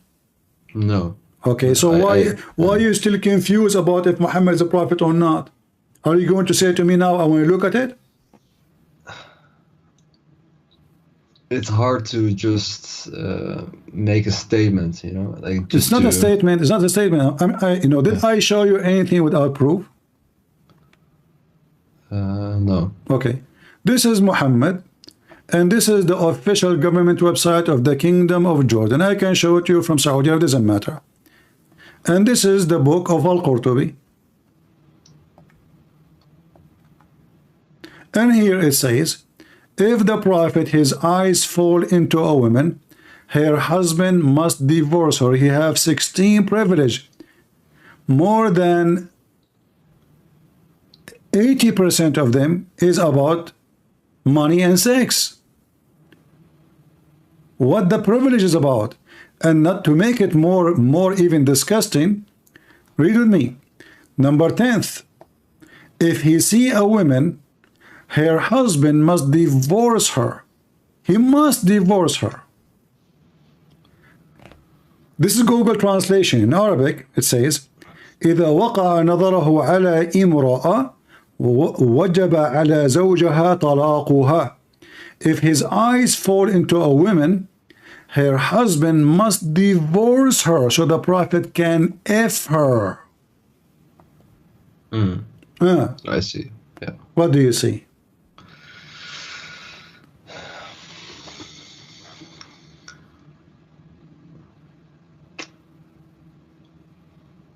It looks wrong from the first glance. It's look wrong, or this is very disgusting. All cult leaders, they share the same thing. They want your money, they want sex, they want control and power and politics. All of them the same. The first thing you will see in a men who claim to be men of God, I'm not a priest, I don't claim to be anything. The first thing you will see them doing, they will ask women to sleep with them because they have a privilege. They want your money. They have privilege of money, the booty, the fifth of the booty. He made himself equal to Allah. And now a married man, we're not talking about a woman, the prophet like her from the believer, he said, hey, come to my bed. No. If his eyes fall into a woman, she is married. Isn't it the commandment of Moses not to wish a woman she is not yours? Isn't it this is what adultery is about? Isn't it this is what cheating is about? Isn't it this is what disgusting a man going after a married woman is about? Yeah. Okay. Isn't it Muhammad, he went to his own son house, Zayd, and he flirted with the wife, and actually this privilege is about that woman? Yeah. Okay. So Muhammad, he went to his son, and he saw the women alone at home, and he flirted with the wife when the husband is not there. If I come to your house, my friend, with my respect to your family, and because you are my friend, your wife, which you don't have, she opened the door for me. He said, hey, Christian Prince, welcome. My husband, he trusts you. You are his friend. And then after I enter inside your house, I started flirting with your wife. What you will do to me? Yeah, I can better not say it on YouTube. Yeah. Okay. So? Yeah. So are you willing to kill Muhammad? If you are not willing to say it, I will say it. Are you willing to kill Muhammad if he is the one who come to your house and he did what he did with your wife? Just a question in it, like if you're completely honest, right? Is there something similar that is seen in the Bible? Like, because I really don't know, but is there something, well, a prophet in that the did Bible, this? in the Bible we have a story, like even mentioned in the Quran about David, but David was condemned by God, and not only that, God, he made him lose his son. He did not cheat. He married the woman. He sent her husband to go to war, so he died. And then he took the wife from the husband after he died, and he married her. But what God of the Bible did? He caused him misery. He punished him. And that mentioned in the Bible. Here, it's a privilege. There, it's a curse. So in the Bible, when we do something, Bible, it is making like exposing us if we do it. In Islam, the prophet is a good guy. It's a privilege. In the Bible, it is a sin. It's condemnation. It's not a glory. It is not something he can be proud about. So the Bible condemned the man, and David, he repented to God. Yet God, he caused his son to go to die.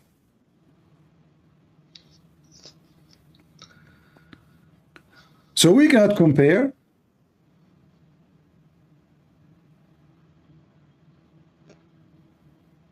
What do Muslim scholars say on this?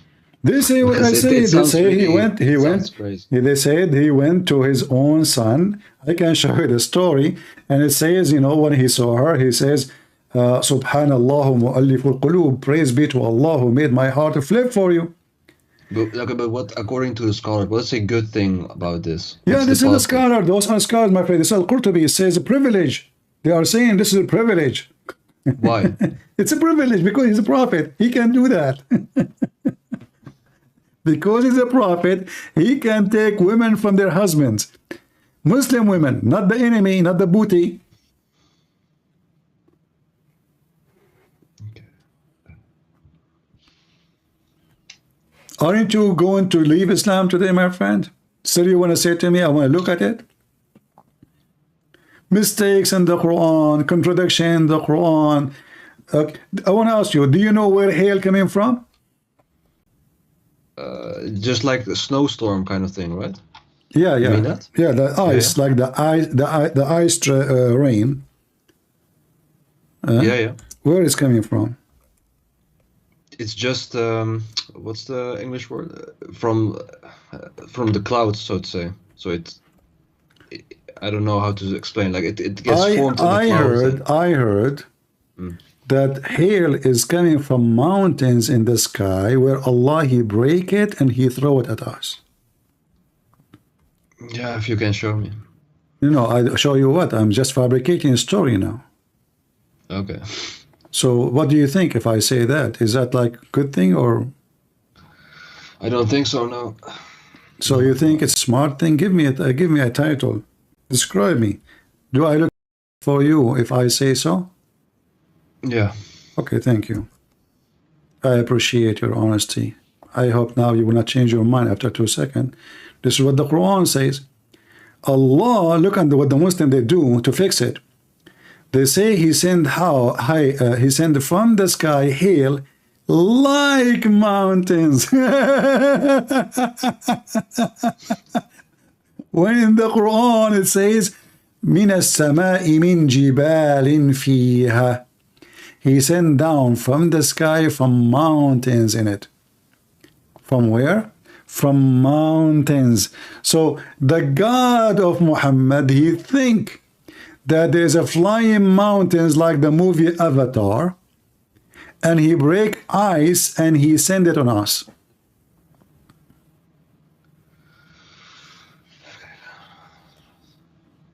Are you saying the Shahada? I heard you. Oh, no. I said just in Dutch, like, let me see. I just said that. Oh, okay.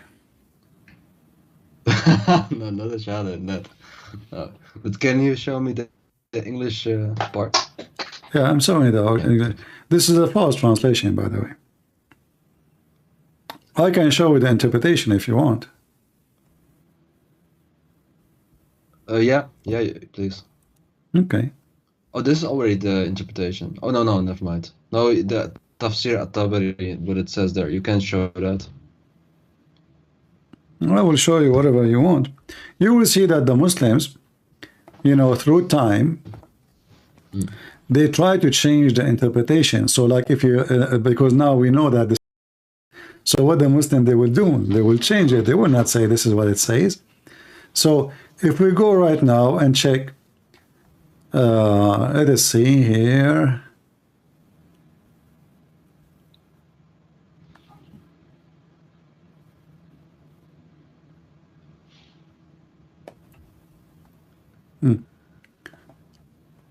Let us show you this. And then we will show you another one. Okay, you know what? Let me, because this is in Arabic, I will use Google. Let me use Ibn Kathir in English. Is that better? Yeah, that's so good. All right. So we go to Ibn Kathir in Arabic, in English, sorry.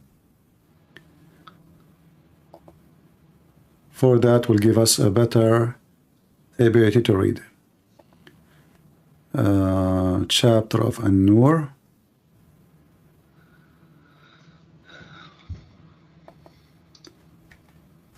Verse number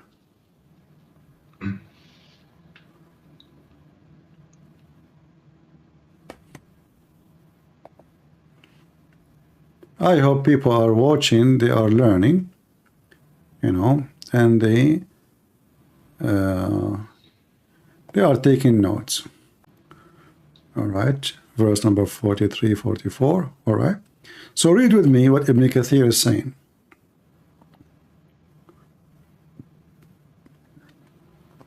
And that will expose the false translation they are showing us in the Muslim translation. وَيُنْزِلُ مِنَ السَّمَاءِ مِنْ جِبَالٍ فِيهَا مِنْ بَرَدٍ. And then he says, means that there are mountains of hail in the sky from which Allah sent down ice. Do you see it? Send down ice? Yeah. And then he say, look what Ibn Kathir is saying, because some they try to fix it. He said, as for those who say mountain here used as a metaphor of a cloud, they think that the second min is also to describe place which is the ice coming, and thus so he's refuting them, you know.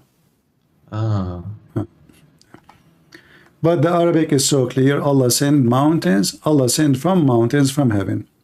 We can go to different interpretation. Chapter 24. Yeah, but it wouldn't make like the thing if you take it literal.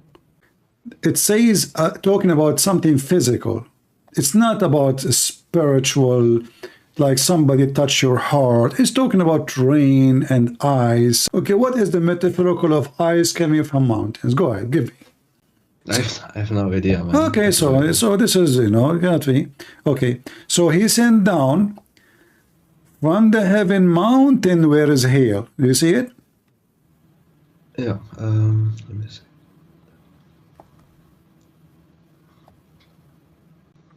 Yeah, it's all literal. He means literal. Yeah. So still you want to believe in Islam after all what I showed you?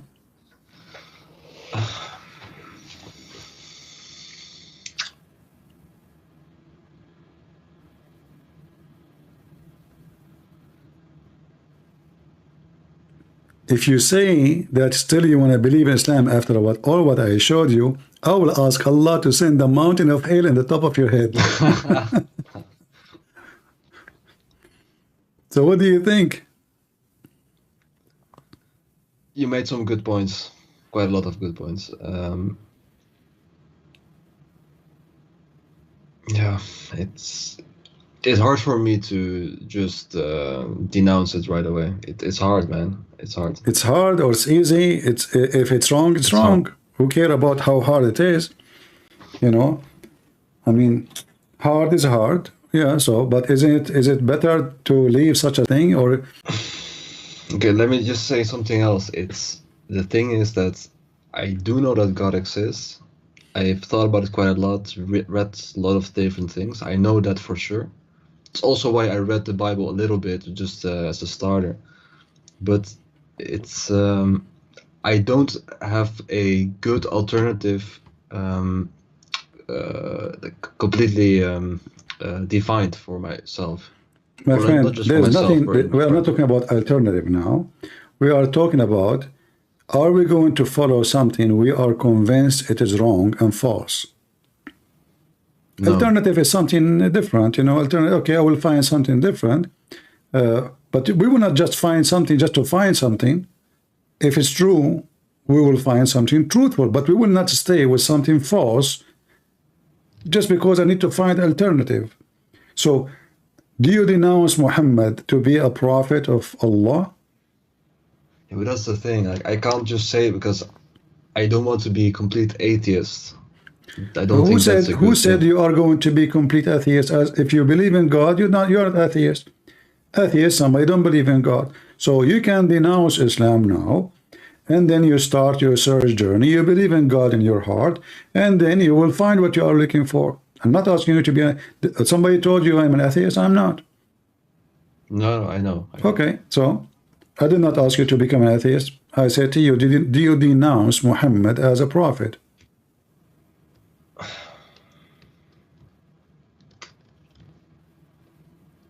With the information that you give, I have to. Thank you very much. I'm so happy for you. And as long now you are not a Muslim, you are an ex-Muslim, I'm so happy for you. Let me invite you to believe in the Messiah, our Lord and our Savior. I don't want you to be an atheist, and you should not be an atheist. So what do you think about the Messiah, Christ? Yeah, yeah. So the thing is, I do think, like, I thought about it quite a lot. I do think he's a good, at least a good human. That part, I do think so. Whether he's divine or not, I don't know for sure. There's nobody in this earth who's a good human. I'm not a good human. I'm not. Are you? No, but he is. That's at Okay, least what I thank you think. very much. So the word good cannot be attached to a human, can be attached only to God. This is why when a person, he said to prophets. Jesus said to him, why you call me good? Don't you know that only God is good? So Jesus is asking him, why you're calling me God? And then Jesus says, I am the good shepherd. So my friend, there's no good human. There's good. With prophets, There's I mean. there's no good prophet too, because prophet commits sin too.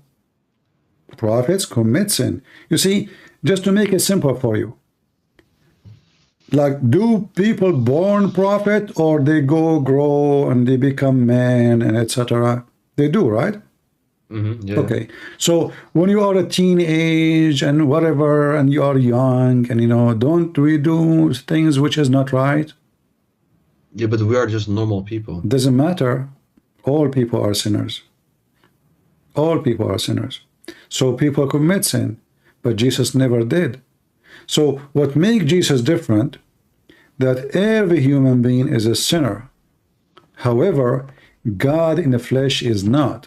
For Jesus is the good God. So when we, as a Christian, worship Jesus, we don't worship him only because he can walk in water and he resurrect people from death, for he have no sin. So because the Lord, he says, from their fruits you shall know them. So if my fruits is sin, then I'm a sinner. Isn't it obvious? Yeah, but if let's say like you do 99% good deeds and 1% bad It deeds. doesn't matter. One sin is a sin. One sin is a sin. Like I'm not saying perfect. If I say, okay, no, Jesus is perfect. There's no sin. Perfect. There's no sin. So if I say right to you right now, I have a room.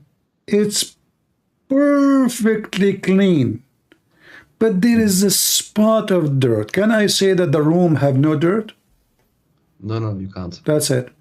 Same as sin.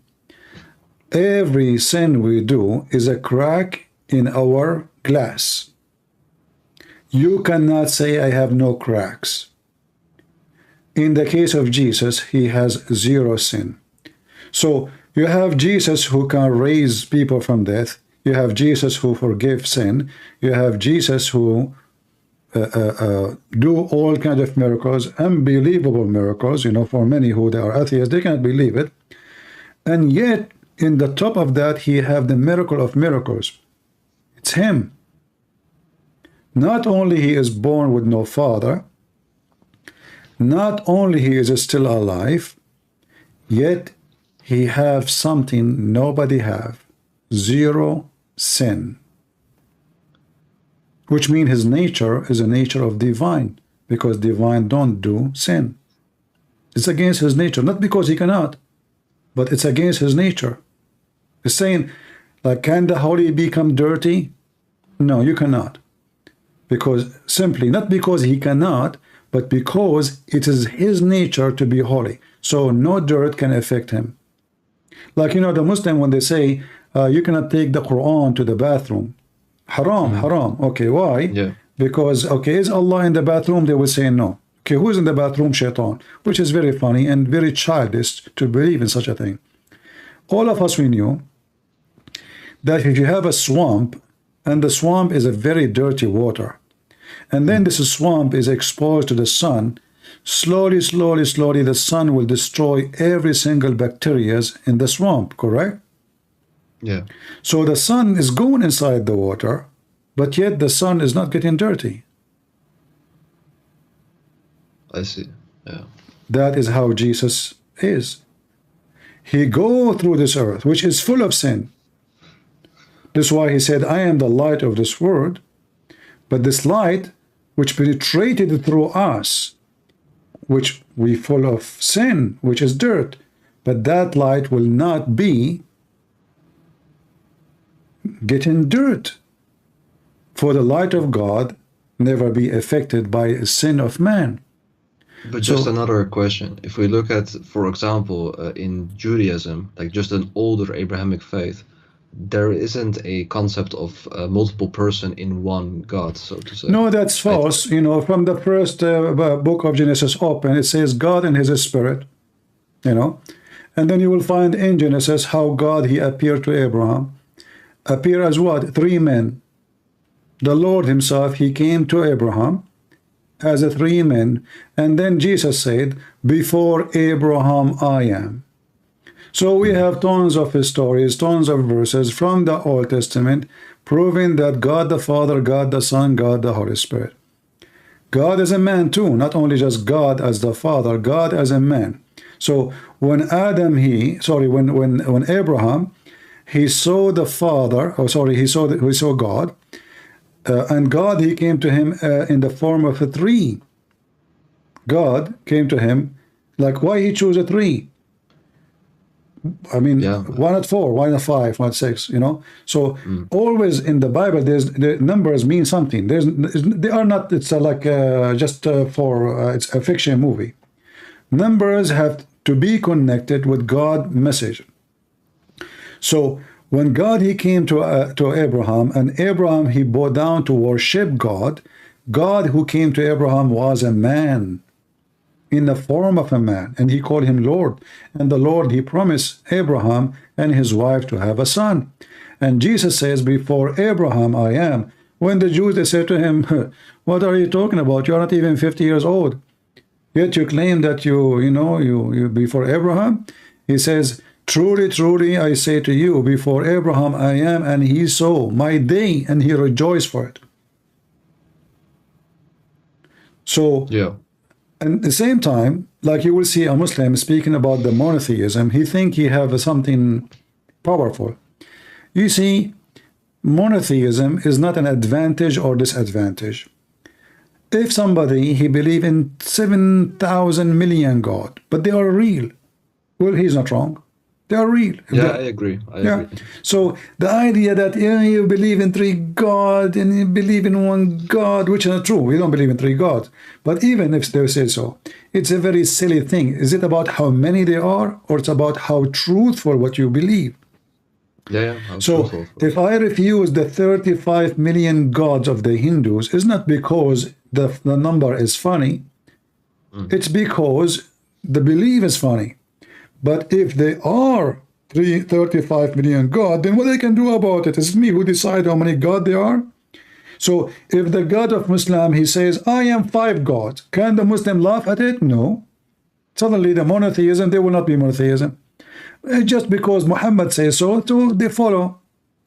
So it's not about how many, it's about who is your God. The ethic of Islam is down 0. What is the logic that I will have women who will never get jealous and they will be ready for me for sex? Women I never met. That is nothing but temptation of the devil. What is the point of a prophet teaching me to be good by seeing a woman walking in the street and then get and go to my wife, or to go after a child, she is 6 years old, and then I want to teach people about good ethic, and I am the ethical prophet? If I want to see what ethic is, I will never find someone can do as Jesus did. He is not only a person of ethic, he is ethic. For I believe all ethic is coming from him. And if we have a simple dignity, any dignity, it's coming from him. It's a gift from him. Islam justify bad things. He justify killing, justify stealing, justify cheating, justify lying. So what is the good ethic of Islam? In Christianity, you cannot justify any. You cannot justify it. I see. Yeah. So Just just another question for it. Like, the thing is, that's always what I found hard. Not only with like one or other religion, but all religion in general. Like with every religion, you have people that try very hard and they think they're doing it good, right? Like also you have lots of Muslims. They think they're doing it good. They try and they think are on the right path. But I don't understand, like, how does then God not change them to become, for example, a Christian? well, you see, in order to God don't change you, you change yourself. So when I say, let us say, like now, you left Islam. Is it God who changed you, or you made decision? Maybe both. No, I have to say it's you. I will tell you why. Because God, he is not the one who is going to take you against your will. For if he did, that will not be a free will. Then you have no blessing of what happened to you. So God, he changed man after they believe in him, not before. When they Yeah, but believe, for example, my dad, for example, like the last years he is more practicing Muslim. He tries his best, and I don't even do it like that. I didn't do it like that. So then why is he not like? How come then I see it from a different perspective? Like your he did it your better than your I. father, he don't know what he's believing, so he's just doing ritual. So what he do? You think he's doing good? He pray 5 times a day. What does have to do with Yeah. being good? Well, it's because then he thinks God wants that. Okay, no, but hold on. But do your prophet, sorry, your dad, do he knew that he can lie to to his wife, your mother? He knew. Okay. Okay. How am I being a good man, following the teaching of Allah, and I'm lying to my wife?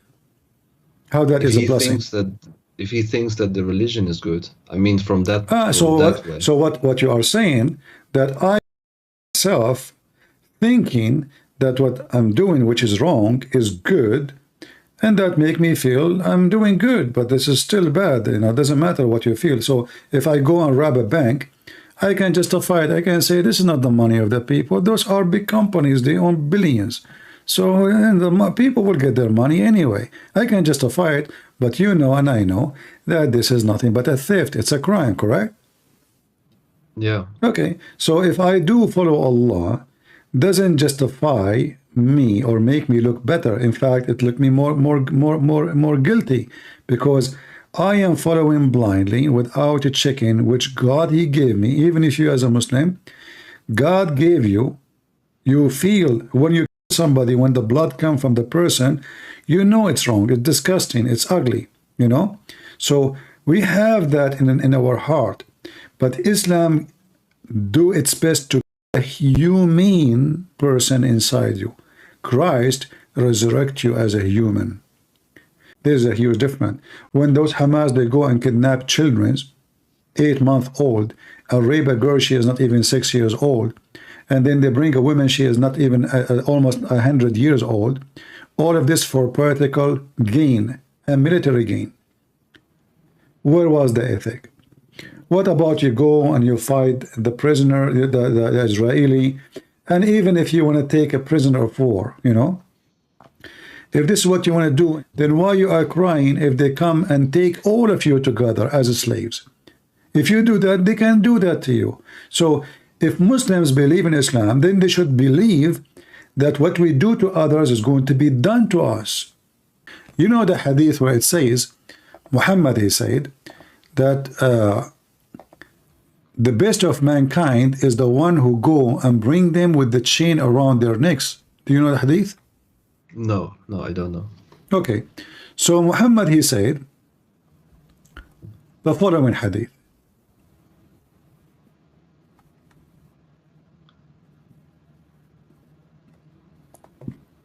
And this is al-Bukhari.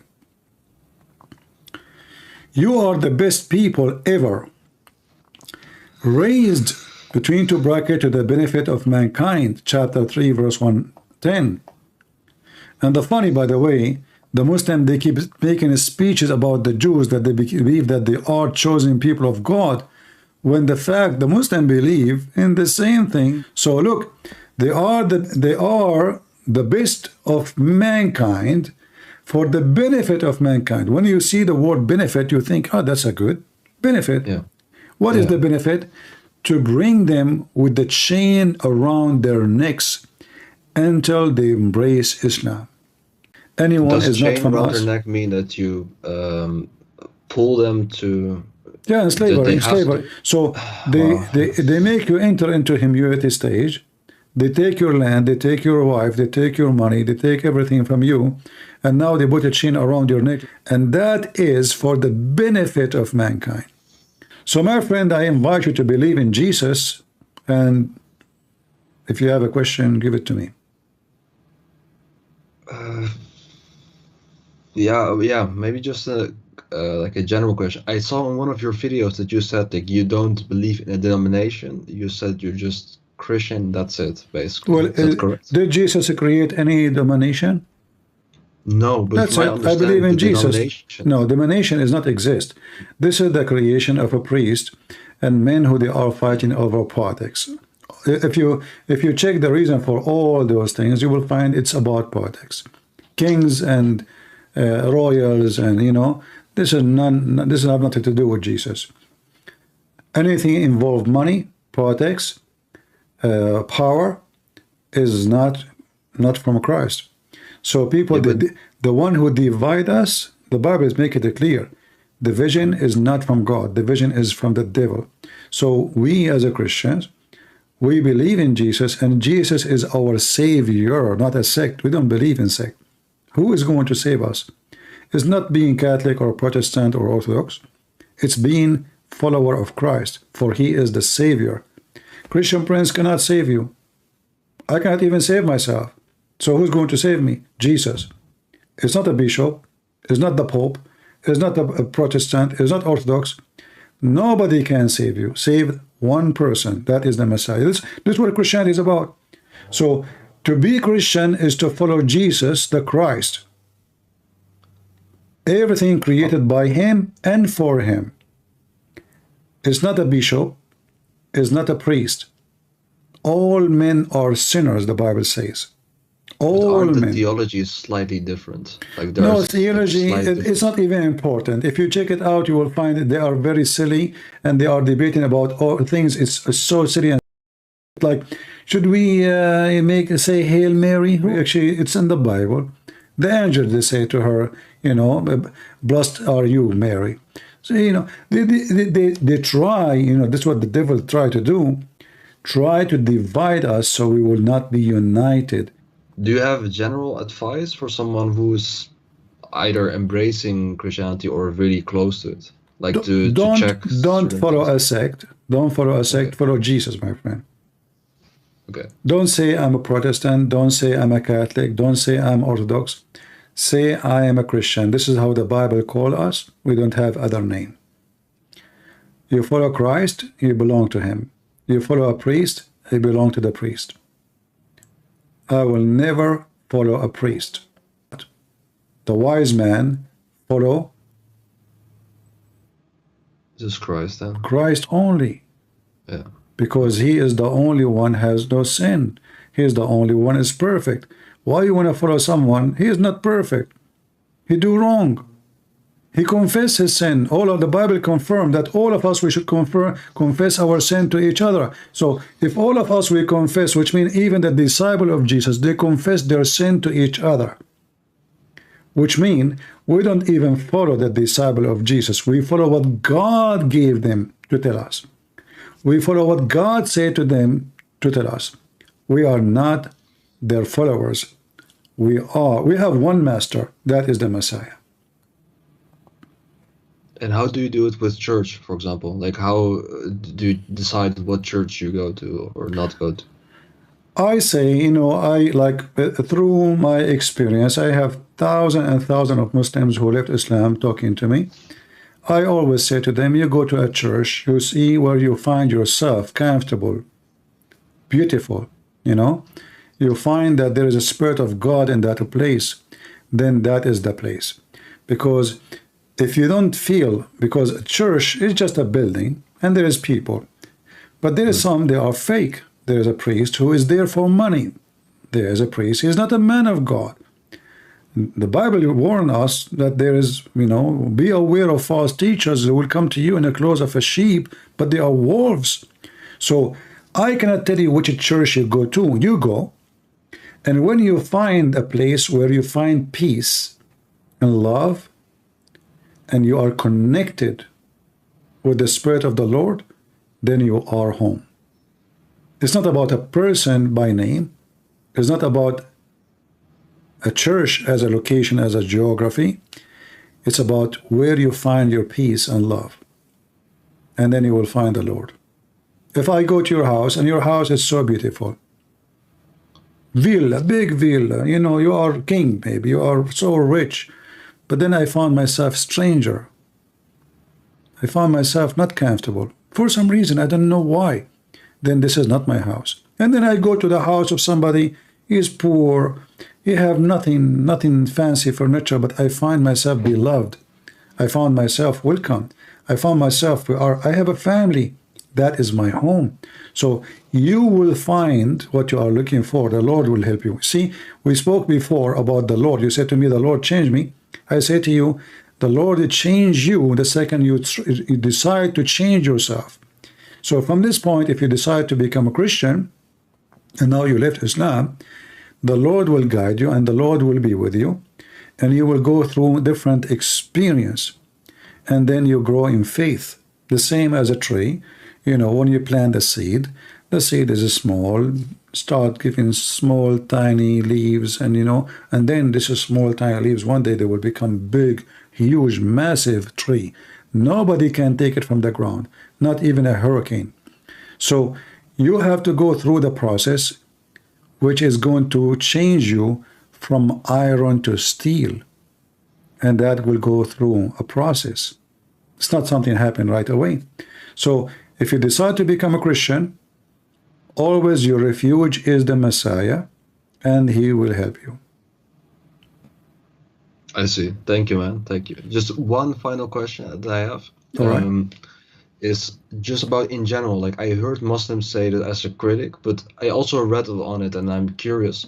How do you look at certain like rituals or traditions within Christianity, like for example with Christmas or with Easter, that appear to be from other religions, like for example the Christmas tree in particular? No, this is false. You know, all what they say is just to make you hate the Christmas, because other religion, the Bible itself speak about people who worship trees. Do Christians worship trees? No, no. Okay, so what does have to do with our religion? This is false. So if any tradition make children happy, I am not against it. But if tradition making things ugly, like Halloween, it's disgusting. So Christmas, it's have the name of Christ. It's about love and giving and sharing. It's about family. And if those decorations will make children happy more, why not? You know, Jesus wanted them to be happy. He said, let those little ones come to me. So some who they hate Christmas because they hate Christianity, and they are naive, they think, they fabricate stories like a Christmas. Do you know the history of the Christmas? They used to decorate trees. That's false. Those who used to do that, the Bible even speak against them. But we are not worshiping trees, and we have nothing to do with the tree as God. This is just a tradition of a beauty. And like, you know, when you get married, you have pictures. Do you put them in a frame? Yeah. Okay, why you put them in a frame? Yeah, well, I would like it just you know, it looks good. So Exactly. That's all. Yeah. It's look good. People. Not idolatry. You mean that? Yeah, Like I mean, you are not worshiping yourself, and you are not putting a frame because they are the special one from all mankind, but simply the picture look good, and picture is a memory. So Christmas is a memory too. I remember myself when I was a child, and this is not the best memory of my life, you know, waiting in the window to see this guy, Santa Claus, bringing me the gift. You know, it's beautiful, it's nice. So let the children be happy in the name of Christ. Happiness and peace on earth. So this is what Christ can do. You see, the Muslims, why they are shouting Takbir, Allahu Akbar, and they attack people everywhere. With the Christ, imagine if all the world is celebrating the spirit of Christ, which is in the Christmas, how beautiful the world is. In fact, Muslims around the world, they are celebrating Christmas and as never before. Why? Because Muslim in their holiday, there's nothing happy. It's just food. The girls are wearing a pant over pant over pant and hijab, and then when she go to the swing, the mama, she is watching because somebody will look at her panty, and you know they are not, you know, there's no childhood, you know, there's no childhood. In Christianity, we are experiencing love, not tradition. In Islam, they are experiencing nothing except hatred. Even the food they eat because of fear. So when a Muslim, he want to eat a food, he have a phobia. a phobia from the food. Who cooked the food? Who brought the food? Where the food? Is it halal food?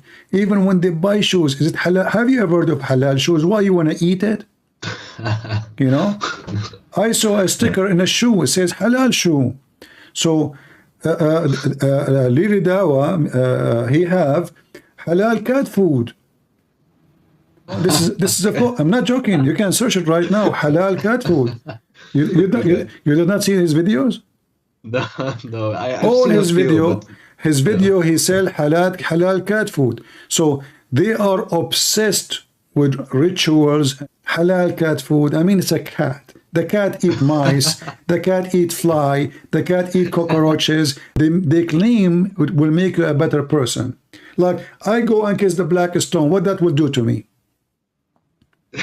Yeah, I have no idea. I spend couple of $1,000s. I live in Pakistan or Bangladesh. I spend all my life making money, saving money to save $5,000. All my life saving, and then I go spend it in air ticket. Half of it will go to the government of Saudi Arabia, visa, money, hotel, food, and then I have to buy them gift, and all of this to do what? To walk around a room and then kiss a black stone. And then I became a Hajji, and now Allah forgive my sin.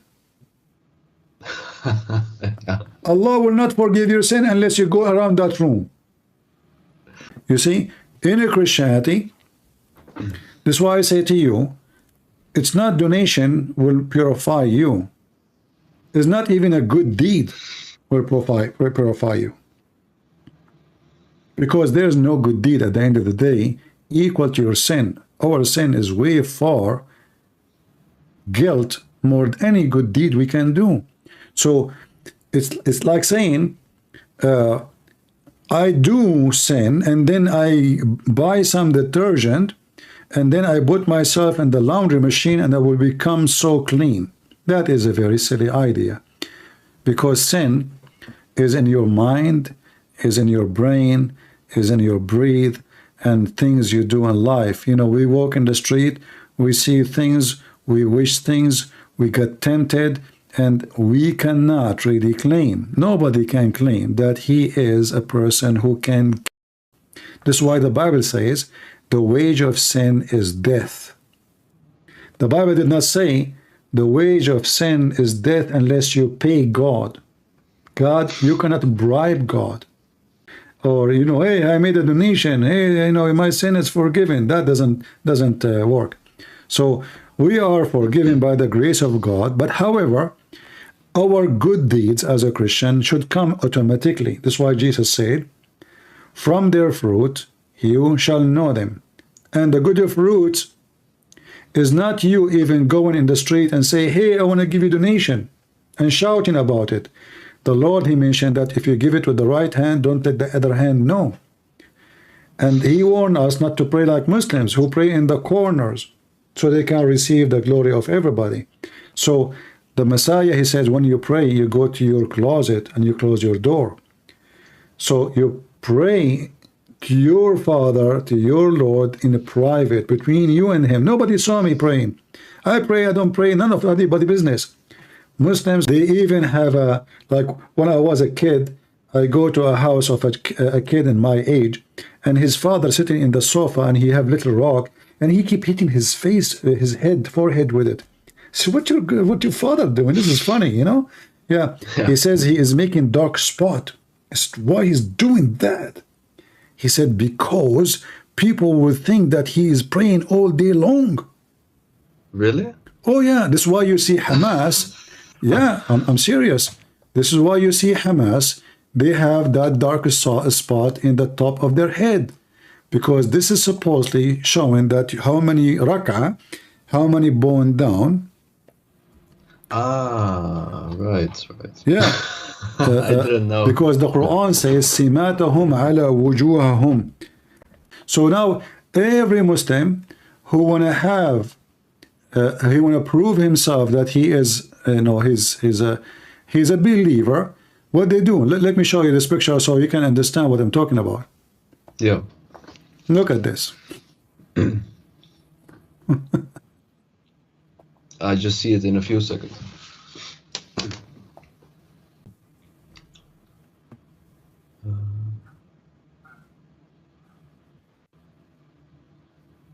I still cannot see it, but just a second. It's going to come to you. Ah, yeah, I see it. Oh, wow. This is from Hamas? Yeah, those are Muslim Brotherhood. All Muslims who they are claiming to be religious, they do that, you know, because this is the only way to prove that you are this, because the Quran says simatahum ala wujuhum, so you have a sign in your face. So the guy who was sitting and he have a rock in his hand and he was hitting his forehead. What's wrong with your dad? Why he's doing that? He said he's trying to make a dark spot. Don't talk. But why he's doing that? So people will think he is a good sheikh. He pray a lot. Oh, so, That's okay. really fake. Yeah. Yeah. We go, you know, I go to his house in Ramadan. We eat his mom. She have cookies. You know, we are kids. We go to the fridge right away and we you know, we do invasion for the fridge, for the kitchen. We eat and I say, hey, listen, isn't it Ramadan? You should not eat. Everybody in my family eat. But hold on, before we go, hold on. So before we go to the kitchen, he go there and he put salt over his lips. So I was saying to him, what are you doing? You look funny, you know? He don't talk, because if he talk, the salt will drop, you know? You know, so he waited for some time. He keep adding salt on his in his lips. Then I said, what you did, man? What you are doing that? He said, my dad, he do that. All my family, they do that. I said, why you do that? He said, because salt will dry your lips. So when you go out, nobody will notice that you are eating. So, Wow. So I learned a lot of tricks from the Muslims, you know, like, so, and now you know how to make yourself look fasting. You put salt for a good time, you keep putting salt, and then the salt will suck any humidity in your lips, which will make it you did not drink for a long time, you did not eat for a long time. So his father, I mean, he's a kid, there's no way he's the one who would come with this idea. He told me, my dad, everybody do that, you know. Just, you want some? I said, no, I'm Christian. Who care about you? You want some salt? So, my friend, what do you think about accepting the Messiah as your savior? I do, yeah. You accept him? I do. Yes. I mean, to that, I'm so happy for you, my friend. And I will be happy if you start reading the Bible, and, you know, so you can feed yourself spiritually, your energy, your stand of life, the way you see things around you will change. And now you will see that when you said God had changed me, now God is going to change you, because the Lord, he says, knock at my door and I will open for you. The second the door is open, your life will be changed, and I welcome you to the family of Christ. Thank you for the conversation, Stevie. You're welcome. If you have any question, let me know. Yes, thank you, man. All right. God bless you. Have a nice day. Take care. Bye-bye. God bless.